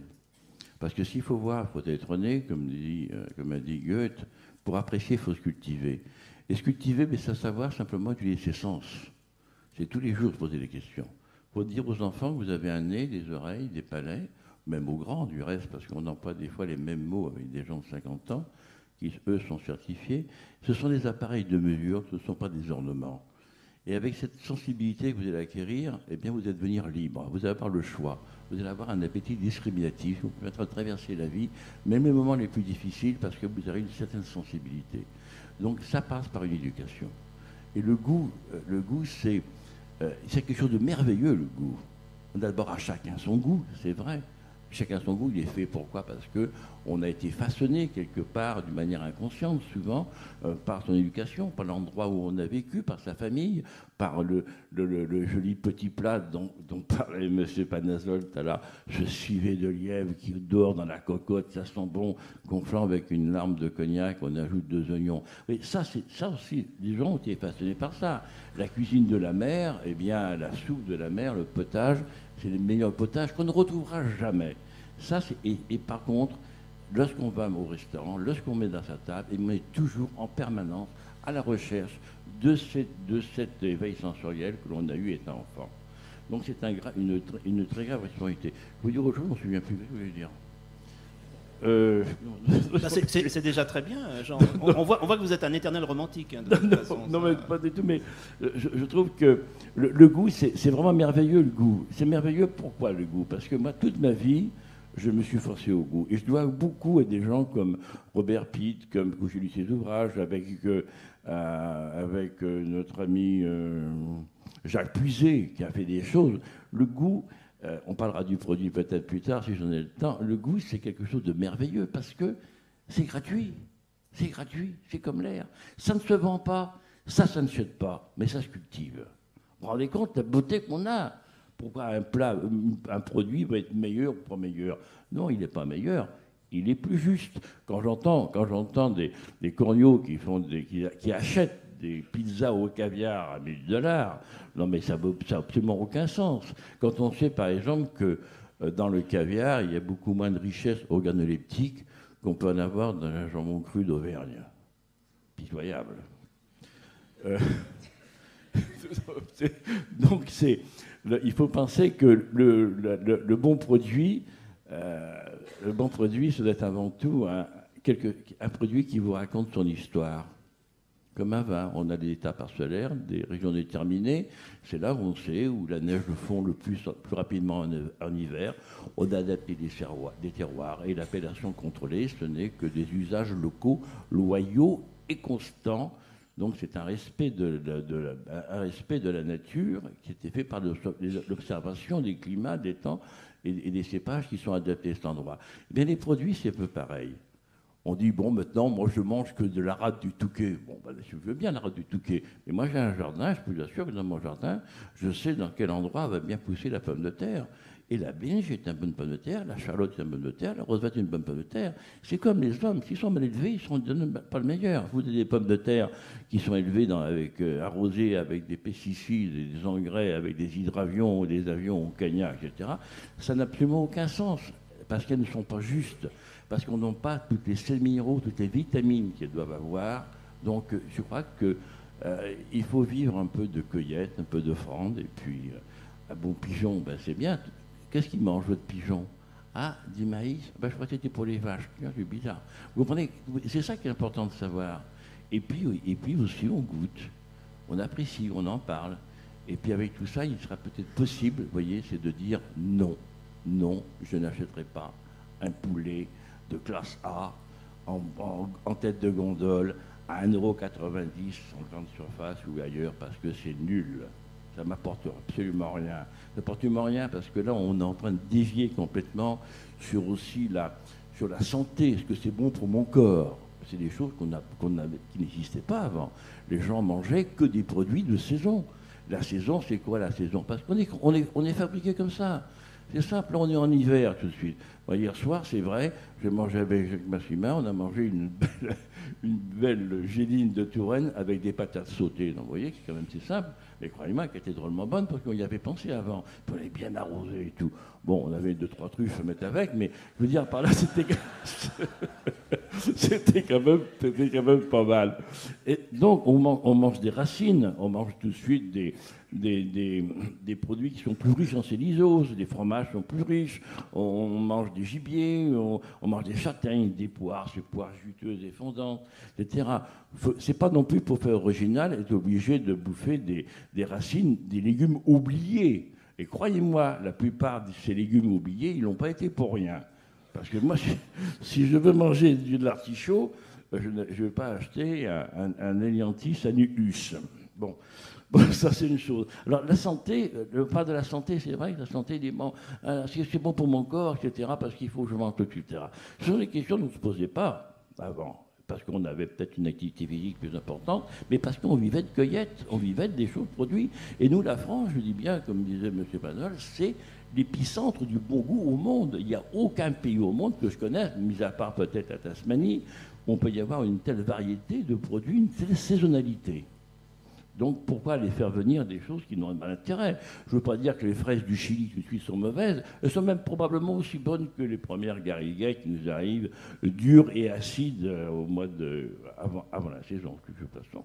Donc la santé est comme ça. Bon, on va arriver au printemps, là. Alors les premiers pas gourmands, on se suicide, ça met si bon avec un filet d'huile de noisette, les premières asperges, les petits pois, les asperges, vous vous rendez compte? Les premiers agneaux de lait de Pâques, là, à la chair humide, aux odeurs d'herbes fraîches, tout ça, c'est parce que notre organisme a besoin de ça. Et puis l'été, on va manger d'autres légumes et d'autres fruits. Et c'est comme ça. Et donc, on se porte bien. On se porte bien. C'est pas compliqué du tout, si on évite la mer et le Cherbe. Donc la santé, c'est pas non plus considéré, comme je vois maintenant, des menus basse calories, je ne sais pas combien de... Moi, je connais rien du tout dans la médecine, dans les trucs, je ne sais pas combien de 1000 calories ou 1200 calories, c'est à la mode maintenant en Amérique, puis il y a toujours des couillons qui vont faire leur marché avec une ordonnance du médecin dans la poche. Hein. Mais, non mais vous vous rendez compte? Oui, le bonheur, la gourmandise, le partage, l'émotion, la convivialité. Alors, je crois qu'il faut arrêter de considérer son assiette comme une armoire en pharmacie, et puis, eh bien, il faut manger, et puis si vous êtes gourmand comme moi, eh bien, vous pouvez en reprendre.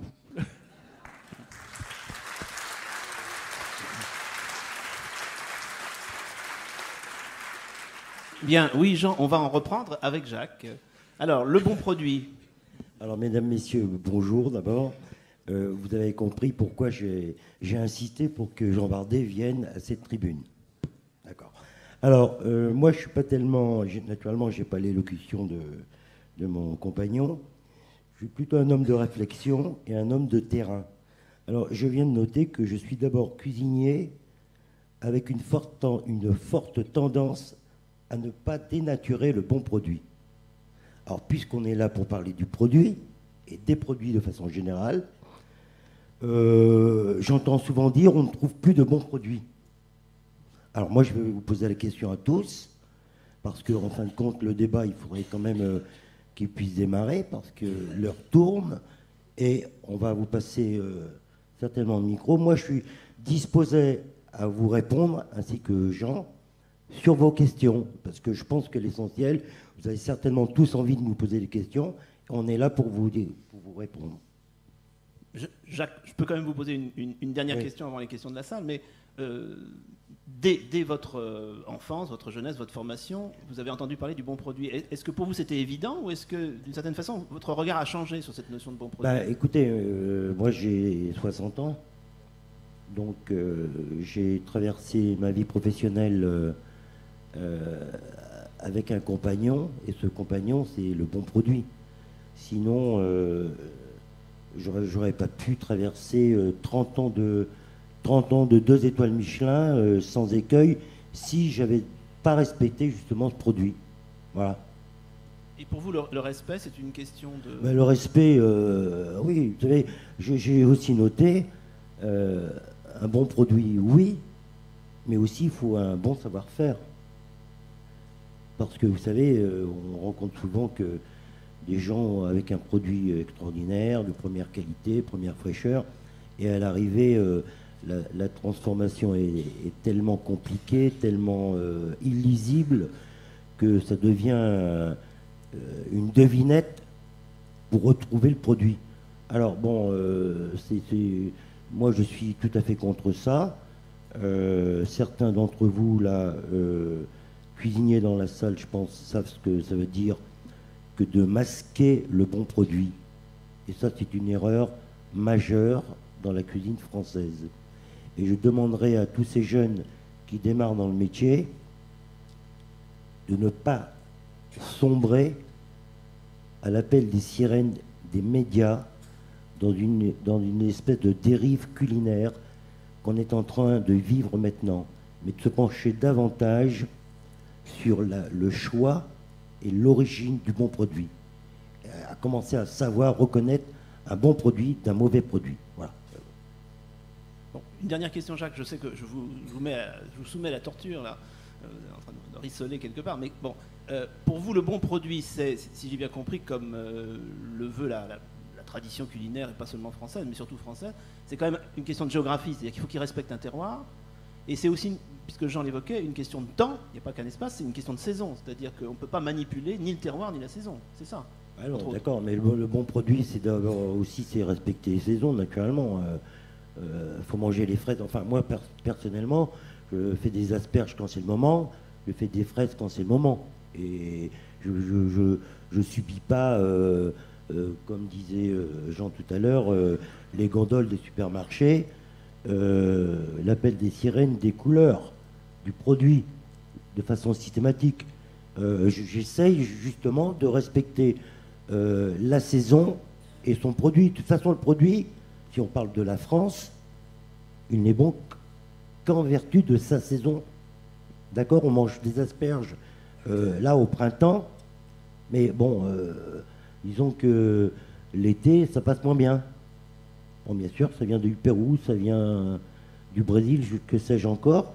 Bon, mais c'est pas évident. Moi, je suis plutôt quelqu'un qui est marqué par une cuisine de saison. D'accord, je ne voudrais pas anticiper sur les questions qu'on va nous poser maintenant. J'ai le souvenir de forums précédents où s'entendait la voix de ceux qui disaient tout ça c'est très bien, mais ça concerne la haute cuisine, et nous qui sommes dans la cuisine moins haute, qu'est-ce que nous faisons avec les avions qui permettent d'écraser la géographie, avec l'hémisphère sud qui permet de troubler les saisons, etc. Bon, voilà, je ne sais pas si c'est le type de questions qu'on va entendre maintenant. À vous la parole, sinon nous avons des questions en réserve, enfin, ce serait quand même mieux que le peuple par là. Est-ce qu'il y a un micro qui va circuler? Voilà. Donc, il y a un micro qui circule, donc vous n'avez aucune excuse pour ne pas poser de questions. Alors, en théorie, nous devrions terminer à 11h, mais comme les interventions initiales ont duré un petit peu plus que prévu, on va quand même déborder au-delà de 11h. Voilà, il y a déjà une question, mademoiselle. Parfait. Le plus difficile, c'est la première question. Après, ça roule. Voilà. Bah, on passe tout de suite à la seconde. Là. Allez, non, là, monsieur là-bas. Monsieur.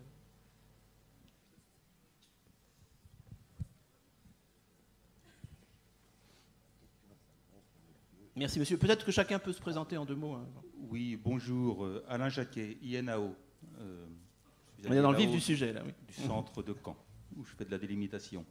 J'avais une question pour monsieur Maximin, qui tout de suite nous appelait les élèves des écoles hôtelières à se méfier de la dérive culinaire actuelle. Et en fait, je voulais vous demander quelle est plus précisément cette dérive culinaire que vous ressentez. Je n'ai pas parlé des élèves des écoles hôtelières de façon générale. Je parle des jeunes cuisiniers qui démarrent dans le métier. Parce que vous comprenez que la tendance culinaire, elle est guidée très souvent par les médias. Pas par votre propre talent, votre propre goût, mais souvent vous êtes très influencé par ce qui s'écrit. Alors donc vous avez une déviation de votre... Vous avez une ligne droite à choisir, et d'un seul coup vous voyez un article dithyrambique sur tel produit ou tel Ferran Adrià ou tel cuisinier espagnol, et d'un seul coup le gars se pose des questions, dit bah tiens, en fin de compte, est-ce que je vais faire la bonne route? Je vais plutôt aller vers là.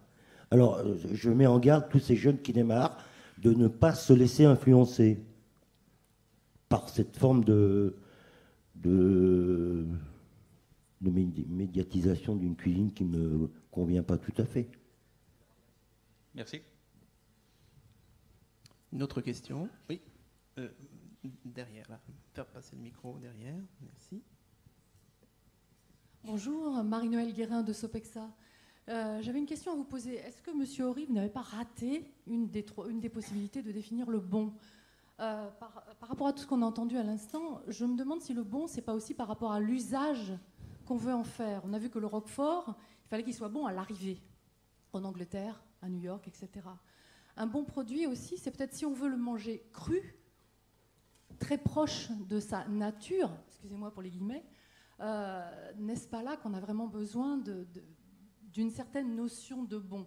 Donc ma question c'est, est-ce que le bon n'est pas défini par l'usage? Je pensais à une japonaise que j'ai vue récemment qui faisait de la cuisine et qui goûtait un tofu fait par les industriels français. Et elle disait, ce tofu-là, il est très mauvais. Il est très mauvais par rapport au tofu japonais parce que je ne peux pas le manger coupé en petits morceaux comme ça. Par contre, si je le coupe en petits morceaux et que je le mets dans ma soupe miso, là, ça va. Il est bon. Donc, je reviens à cette idée. Est-ce que le bon n'est pas défini par l'usage qu'on veut faire des produits? Est-ce que quelqu'un, peut-être Madeleine, voudrait répondre du point de vue de l'historienne aussi sur ou Sylvie, alors, l'usage du Roquefort, pas seulement du Roquefort? Alors, en ce qui concerne le Roquefort, je suis tout à fait d'accord avec vous, c'est-à-dire que l'exportation notamment, mais partout en France, est développée en fonction de la demande. C'est-à-dire que l'on voit dans les archives de l'entreprise le directeur écrire à ses représentants, aux négociants qui achètent le Roquefort, et demander « Est-ce que vous avez besoin d'un fromage doux? Est-ce que vous le voulez fort, piquant ?» puisque c'est le mot utilisé. Nous allons faire des essais, dites ce qu'il en est, et ensuite on vous enverra, on fera d'autres essais et on vous enverra d'autres fromages. Concrètement, qu'est-ce que cela veut dire? Que le bon fromage à New York, dégusté à New York, n'aura rien à voir avec le bon fromage dégusté à Madrid, où on l'aime plutôt fort, et n'aura plus rien à voir avec le bon fromage dégusté à Paris. Mais il a toujours la même étiquette, c'est-à-dire il sera marqué société. Alors, je n'ai pas, évidemment, on n'a rien à l'assiette, comme disait Madeleine Ferrière tout à l'heure, on n'a que les mots pour voir. Mais quand on lit les archives et quand on lit la correspondance, on se rend bien compte qu'il y a des différences, ce n'est pas possible. En 1870, on en voit des Roqueforts qui ont passé juste quelques jours en cave pour New York, parce que tout simplement, ils s'affilent en route. C'est tout. Pour envoyer des Roqueforts vers l'Amérique latine, on les met en boîte, que l'on scelle. Chaque pain est mis en boîte, on scelle ces boîtes et elles sont envoyées pour un mois de voyage. Donc je ne sais pas comment est le Roquefort à la fin, mais il est évident qu'il ne ressemble pas du tout au Roquefort que l'on peut avoir à la sortie des caves dans le village même. Alors c'est vrai, effectivement, on s'adapte. L'entreprise s'adapte et ce qui permet cette adaptation, c'est l'utilisation d'une marque. Si je peux me permettre, c'est ce que je mettais implicitement dans le terme de goût. Non, mais c'est ça. C'est-à-dire que le goût à New York ne sera pas le même qu'à Madrid, et en plus, il ne sera pas le même en 1800, en 1900 et en l'an 2000. Donc c'est ce que je mettais personnellement dans le goût. Mais ça demande à développer. En d'autres termes, c'est quand même très relatif. C'est complètement relatif. Je pensais aux pommes, les pommes vertes, ou des pommes, des fruits qui sont cueillis avant maturité. Ils sont bons pour la distribution parce qu'à l'arrivée, ils ne seront pas dénaturés, enfin, ils auront une belle allure. Enfin, voilà. Cela dit, pour ne pas désespérer. Je ne plaide pas pour les fruits voilà. cueillis avant maturité, attention. Je reviens sur l'idée que c'est aussi l'usage qui définit. Pour ne pas désespérer les chefs, et d'ailleurs de toute façon Jacques et Jean vont prendre la parole, mais je rappelle que pour moi il y a le croisement des trois, c'est-à-dire qu'il y a le goût, mais corrélé à l'authenticité, parce que si vous avez un goût qui correspond parfaitement à un marché et qui est entièrement fondé sur une inauthenticité, il y a peut-être un problème, au moins par rapport à la définition de bon produit. À ce moment-là, c'est un produit qui marche, qui sera très vendu. Est-ce que ce sera un produit considéré comme bon par exemple, les cuisiniers représentatifs d'une époque, voilà. Et puis, il y a la question de la santé. Parce qu'un produit peut être bon goût, authentique, et vous pouvez en mourir, à la limite. Je pense que ça existe. Donc, il faudrait tenir les trois, idéalement. Ou alors, je n'ai pas compris. Il faut tenir les trois. Et bien entendu, de temps à autre, on perd sur un plan. Mais Jean. Mais moi, je dis que c'est vraiment une connerie totale, excusez-moi de vous dire, que lorsqu'on a un bon fromage, lorsqu'on a un bon produit, pourquoi le modifier pour plaire? Ça s'appelle du marketing, ça. Voilà. Et les gens qui ne trouvent pas le produit comme ils ont l'habitude de le manger parce qu'ils mangent ailleurs que dans leur pays. Moi, j'étais conseiller de l'ambassade de France, de l'Oriental à Bangkok pendant 4 ans, et j'avais en bas de chez moi l'ambassade de France. Et l'ambassadeur venait me voir de temps en temps, il me disait Jean, vous pourriez pas me faire tel plat, tel plat. Je lui dis Excellence, c'est pas d'un cuisinier, vous avez besoin, c'est d'un psychiatre. Donc, non mais je vous assure qu'il y a un moment donné où ça ne va plus. Laissons au cuisinier le soin de cuisiner, de transformer, de magnifier des produits, d'assaisonner, de les adapter à des circonstances avec du vin. Mais le produit, il doit être juste, il doit être authentique. Voilà. Parce que ça, c'est la fantaisie des hommes. On ne peut plus boire maintenant un apéritif sans mettre un drop de saloperie dedans. Mais à l'époque, j'avais du crément de Loire, un rosé superbe, vraiment délicieux. Et je savais ce rosé, l'apéritif. Et quelquefois, les gens m'ont dit « Ah, dites donc, M. Bardet, c'est drôlement bon ça, mais qu'est-ce que vous avez mis dedans ?» Je n'ai rien mis. Mais bon, mais c'est la couleur, c'est la couleur du raisin. Tiens, donc le vin a donc une couleur. Donc vous voyez, il y a un truc quand même là. Il faut toujours qu'il y ait un petit plus pour correspondre aux gens, à l'idée qu'ils ont d'eux-mêmes. Moi, j'ai goûté ça, attention, non mais on arrête ce truc-là. Un produit, il est ce qu'il est, il est juste avant d'être bon. Et bon, pour qui, pourquoi? Tout dépend dans le lieu, dans l'endroit où on le paye. Et chacun ses goûts, encore une fois. On a le choix, non? Je le considère.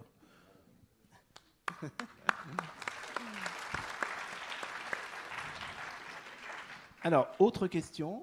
Je pense que le micro continue. Oui, madame.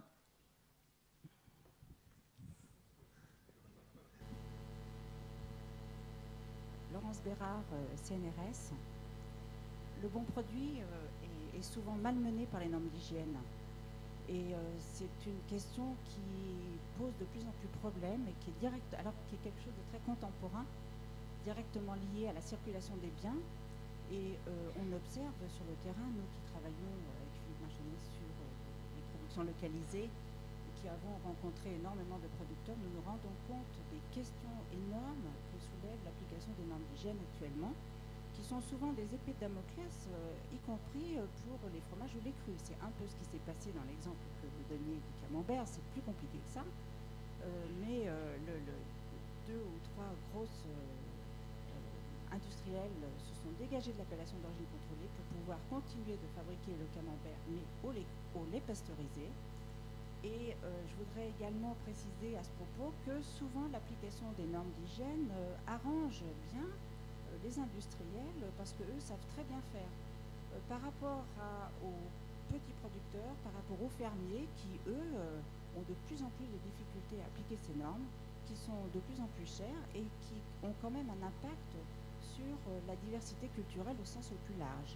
Alors j'imagine que dans l'histoire, je ne sais pas du tout, et ça m'intéresserait d'avoir votre point de vue, j'imagine que dans l'histoire, il y a eu des façons de contrôler la qualité des produits qui peut-être ont posé des problèmes, mais quand même, ce qui diffère avec la situation actuelle, c'est que on ne déroge pas à ces normes d'hygiène, on ne discute pas ces normes d'hygiène, et il y a souvent un déni des savoirs locaux en face de règles auxquelles il faut impérativement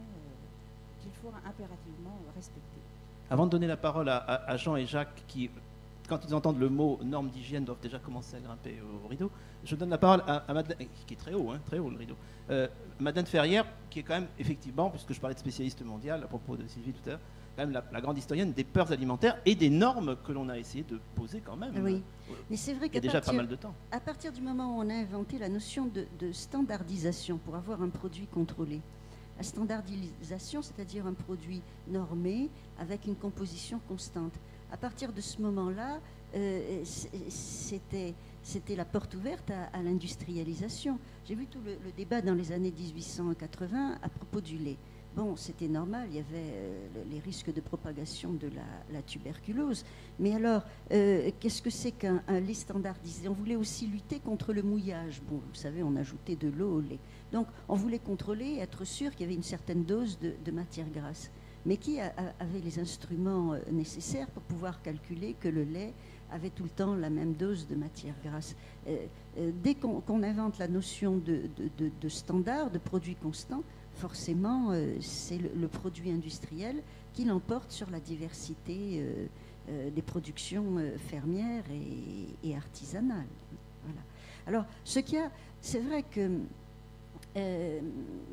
il y a ces deux dimensions, bon pour la santé, donc la nécessité de normes d'hygiène, et puis bon au goût. Et aujourd'hui, on a l'impression qu'on est dans un monde où ces deux valeurs, elles s'écartent de plus en plus et elles deviennent même contradictoires. Elles deviennent contradictoires et que tous les efforts actuels de normalisation, ils sont poussés tellement loin que ça se fait aux dépens de la qualité gustative et de la diversité des produits. Je pense que dans les temps passés, on avait une vision plus aimable des choses, même si on était inquiet pour sa santé, on était vraiment, et si on voulait aussi un contrôle, on pensait quand même qu'en dernier lieu, c'est le consommateur qui devait choisir, à condition qu'il soit informé. Et le consommateur a un appareil sensoriel, c'est ce qu'on disait dans l'ancienne diététique, il a une langue, un palais, un estomac, et s'il sait bien se servir de cet appareil sensoriel, ça lui permettra de distinguer vraiment ce qui est dangereux pour sa santé et ce qui ne l'est pas. Et on disait même au Moyen-Âge et à l'époque moderne que finalement l'indicateur suprême, c'est le plaisir qu'on a de manger. Si on mange les choses avec plaisir, c'est que finalement, c'est bon pour nous. Et j'étais très intéressée de savoir que monsieur Maximin avait publié un livre qui s'appelle La gourmandise... La santé gourmande. La santé gourmande, voilà. Parce que la santé gourmande chez Lattès, voilà. En 1988. Il y a longtemps. Eh bien, bien avant la santé gourmande chez Lattès, il y a eu un best-seller de la littérature culinaire publié par un humaniste italien, La Renaissance, et puis il y a eu de nombreuses rééditions dans toutes les langues. Ça s'appelait L'honnête volupté. C'est un livre de cuisine, l'honnête volupté, mais en même temps, le titre dit bien ce que ça veut dire. La volupté, le plaisir de bouche, mais honnête, c'est-à-dire c'est permis, c'est pas mauvais pour la santé. Donc, on avait une diététique assez aimable où il semblait qu'entre le plaisir de manger, le plaisir gustatif et puis l'hygiène, eh bien, on pouvait facilement concilier les choses et ne pas arriver à la guerre aujourd'hui entre les normes d'hygiène et le plaisir gustatif. Je ne voudrais pas me faire l'avocat du diable, puisqu'il va y avoir des vrais saints là, et des vrais anges qui vont se déchaîner contre le diable, mais je suppose qu'il y a plein de gens qui doivent adorer les bonbons Haribo. Ils ont du plaisir. Donc le plaisir, vaste problème. Non? Mais bon, voilà, sur les normes d'hygiène quand même, je crois que vous avez quand même des choses à dire sur le danger représenté par le surcroît de normes d'hygiène. Oui, le surcroît, mais de toute façon, on ne peut pas passer outre. Hein.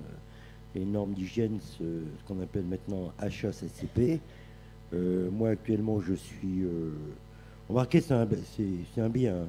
C'est un bien parce qu'on a connu quelques cuisines par le passé un peu peu dégueulasse, comme on dit, hein. Et ça fait du bien à tout le monde, hein. Un coup de balai, un coup de serpillière dans tout ça, ça nous a fait du bien. Ceci étant, donc, il y a des contraintes au niveau des températures, au niveau de la marche en avant, au niveau du stockage, au niveau de la chaîne du froid. Bon, ben ça, les jeunes qui arrivent dans le métier subissent ça au quotidien, donc pour eux, c'est facile, je dirais. Et là où ça devient plus compliqué, ce sont des gaillards comme nous, parce que, bon, on n'a jamais empoisonné personne non plus, hein, mais je veux dire par là que on savait quand même manipuler le produit, on savait aussi comment le conserver. Bon, ben maintenant, ça c'est un peu obsolète, faut faire avec. Moi, je suis un peu perdu là-dedans. Je travaille pourtant pour un groupe important qui est le groupe Accor. Bon, ben, je peux vous dire que tous les jours, je découvre des choses assez étonnantes d'ailleurs. Mais bon, on est obligé de passer par là, quoi. Mais c'est pas, si vous voulez, c'est pas astreignant au point de fermer la marche culinaire. Bon, on passe par d'abord l'hygiène et ensuite on cuisine. Bon, voilà.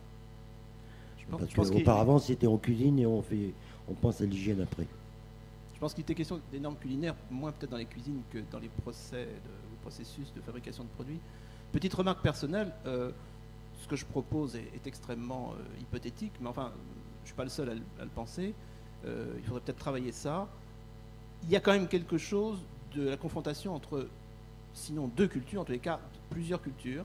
Il faut prononcer quand même le mot. Il y a une culture puritaine anglo-saxonne protestante, hein, dont les règles de fonctionnement s'imposent assez naturellement, on voit pourquoi, à l'ensemble du globe, la planète, globalisation, et qui a un regard sur le plaisir en général qui est quand même assez puritain.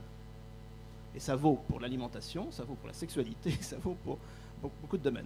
Et il est vraisemblable que le surcroît de normes d'hygiène est lié à une conception hygiéniste qui, à mon avis, n'a rien d'objectif, mais qui est très lié à un système culturel. Cela dit, le protestantisme puritain décline aussi, mais je pense qu'on ne peut pas, c'est pas polémique, et je précise que quand je dis protestant, ça concerne des sociétés qui sont d'essence protestante, en particulier la société britannique, la société américaine, états-unienne, même si, à titre personnel, vous êtes vous-même bouddhiste, athée, mais non, quand vous êtes aux États-Unis, vous êtes dans un système puritain, protestant, et ça se voit, mais seconde par seconde. Je peux vous le vérifier, vous vous promenez dans une rue américaine, vous voyez bien que ce n'est pas la même culture qu'un pays catholique latin. Je suis désolé. Et c'est comme ça.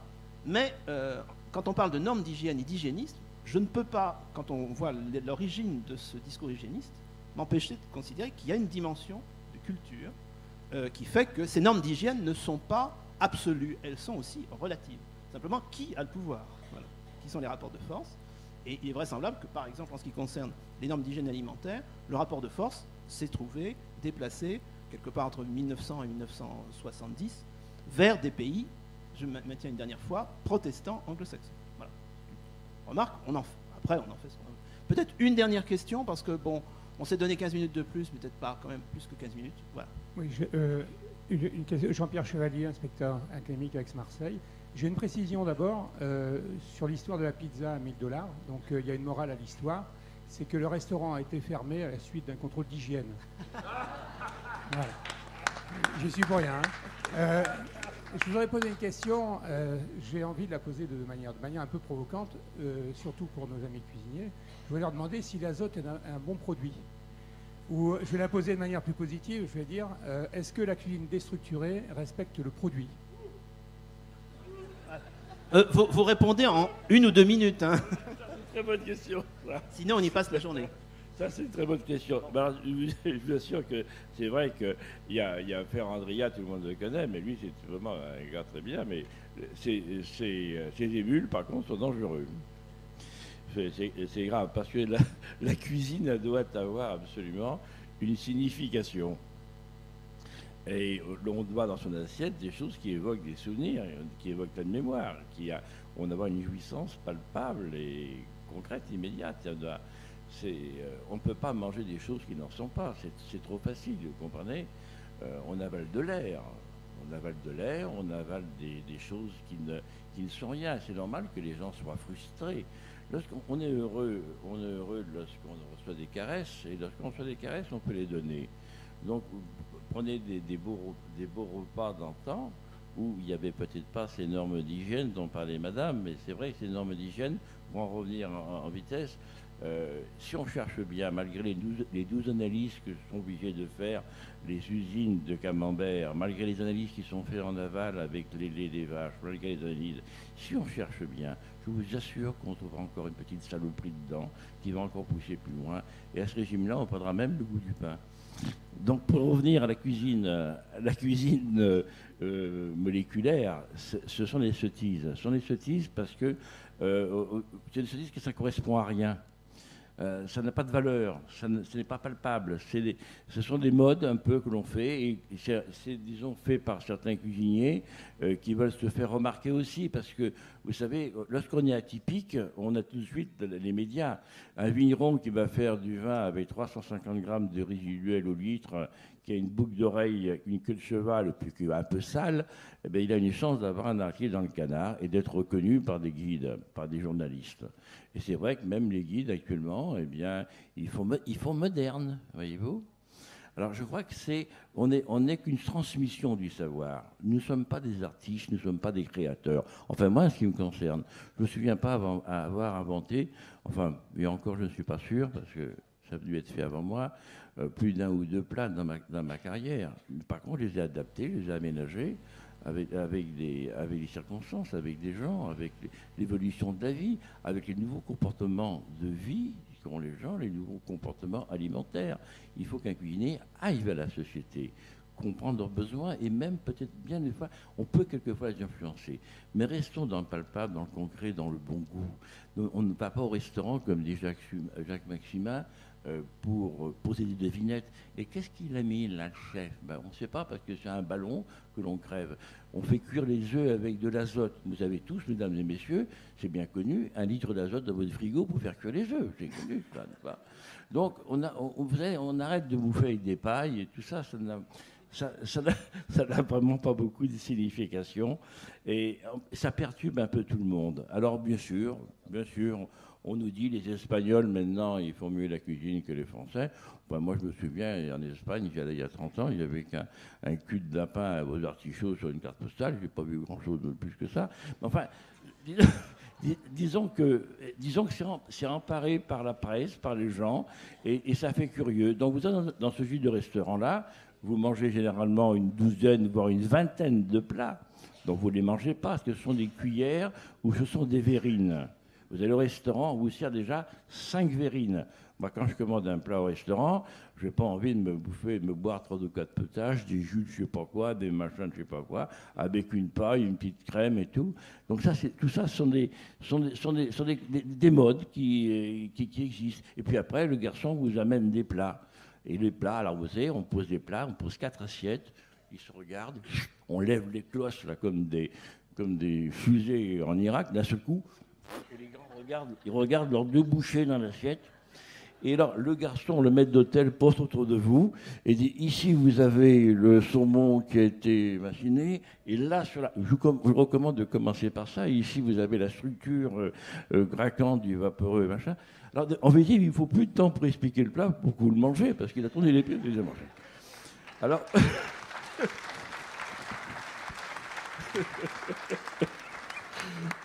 on se souvient en définitive beaucoup plus que d'addition de ce qu'on a mangé. Bien, je crois qu'il y a quand même une dernière question. Je signale simplement qu'évidemment, d'un côté, nous sommes aussi à la société du virtuel, et que dans une société où Lara Croft est un personnage important, on peut imaginer qu'il y a une cohérence avec l'azote liquide. À l'inverse, dans une société où tout devient virtuel, on adore le saut à l'élastique, c'est-à-dire qu'il y a une nécessité de compenser. Ça, à mon avis, le sens n'est pas clair. Il y a des phénomènes de compensation. Oui, dernière question. Oui, difficile d'intervenir derrière cette explication. Alors, je voulais juste... on a beaucoup parlé du camembert. Et il y a quelques semaines, il y a eu un excellent film sur la guerre du camembert qui a été montré à la télévision. Et on a beaucoup parlé des normes, on parlait des normes hygiénistes. Est-ce que vous ne pensez pas que dans un certain nombre de situations, et notamment dans celle-là, c'est avant tout un argument un argument pour justifier une stratégie industrielle implacable qui consiste à éliminer toutes les contraintes qu'impose l'appellation d'origine contrôlée au bénéfice d'une stratégie industrielle de développement à outrance. En 2 mots, hein, Sylvie, et peut-être le dernier mot à Jacques Maximin. Voilà. Sylvie. C'est-à-dire que moi, depuis le 19e siècle, ça va m'être difficile de répondre. Je pense que la table ronde qui va suivre va aussi y répondre. Mais c'est vrai qu'il y a des stratégies. Derrière le bon produit, il y a des stratégies d'entreprise. Et effectivement, derrière la stratégie d'adoption d'une AOC est une chose. Et sortir d'une AOC en est une autre. Et effectivement, si j'ai bien compris, j'ai apprécié aussi le film passé sur Arte il y a quelques semaines. Et effectivement, cela pose des questions. Est-ce que l'AOC peut être reconnue dans le monde? De quelle façon? Est-ce que les Chinois qui adorent copier et qui sont de nouveaux consommateurs d'importance peuvent se reconnaître dans l'AOC? De quelle façon?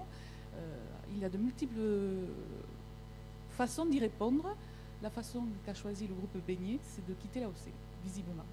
Je crois que c'est comme ça que l'on peut le voir, mais enfin, peut-être que on en reparlera. Jacques, quelques mots de conclusion? Non, je veux dire qu'il est 11h15, on a un peu dépassé. S'il y avait encore la dernière question. Allez. Peut-être pas, je pense aux intérêts quand même d'Hervé Hanin et de ses invités. Je suis désolé de frustrer, mais je crois qu'on va s'arrêter là.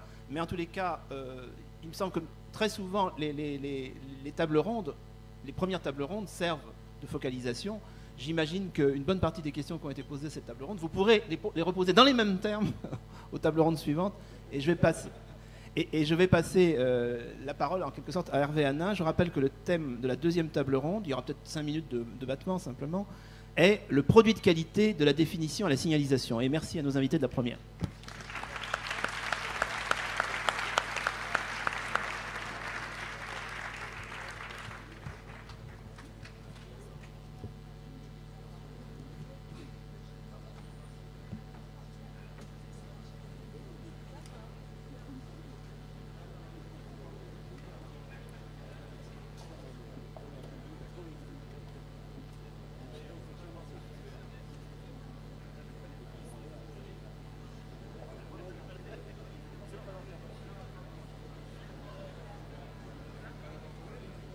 Bien, messieurs.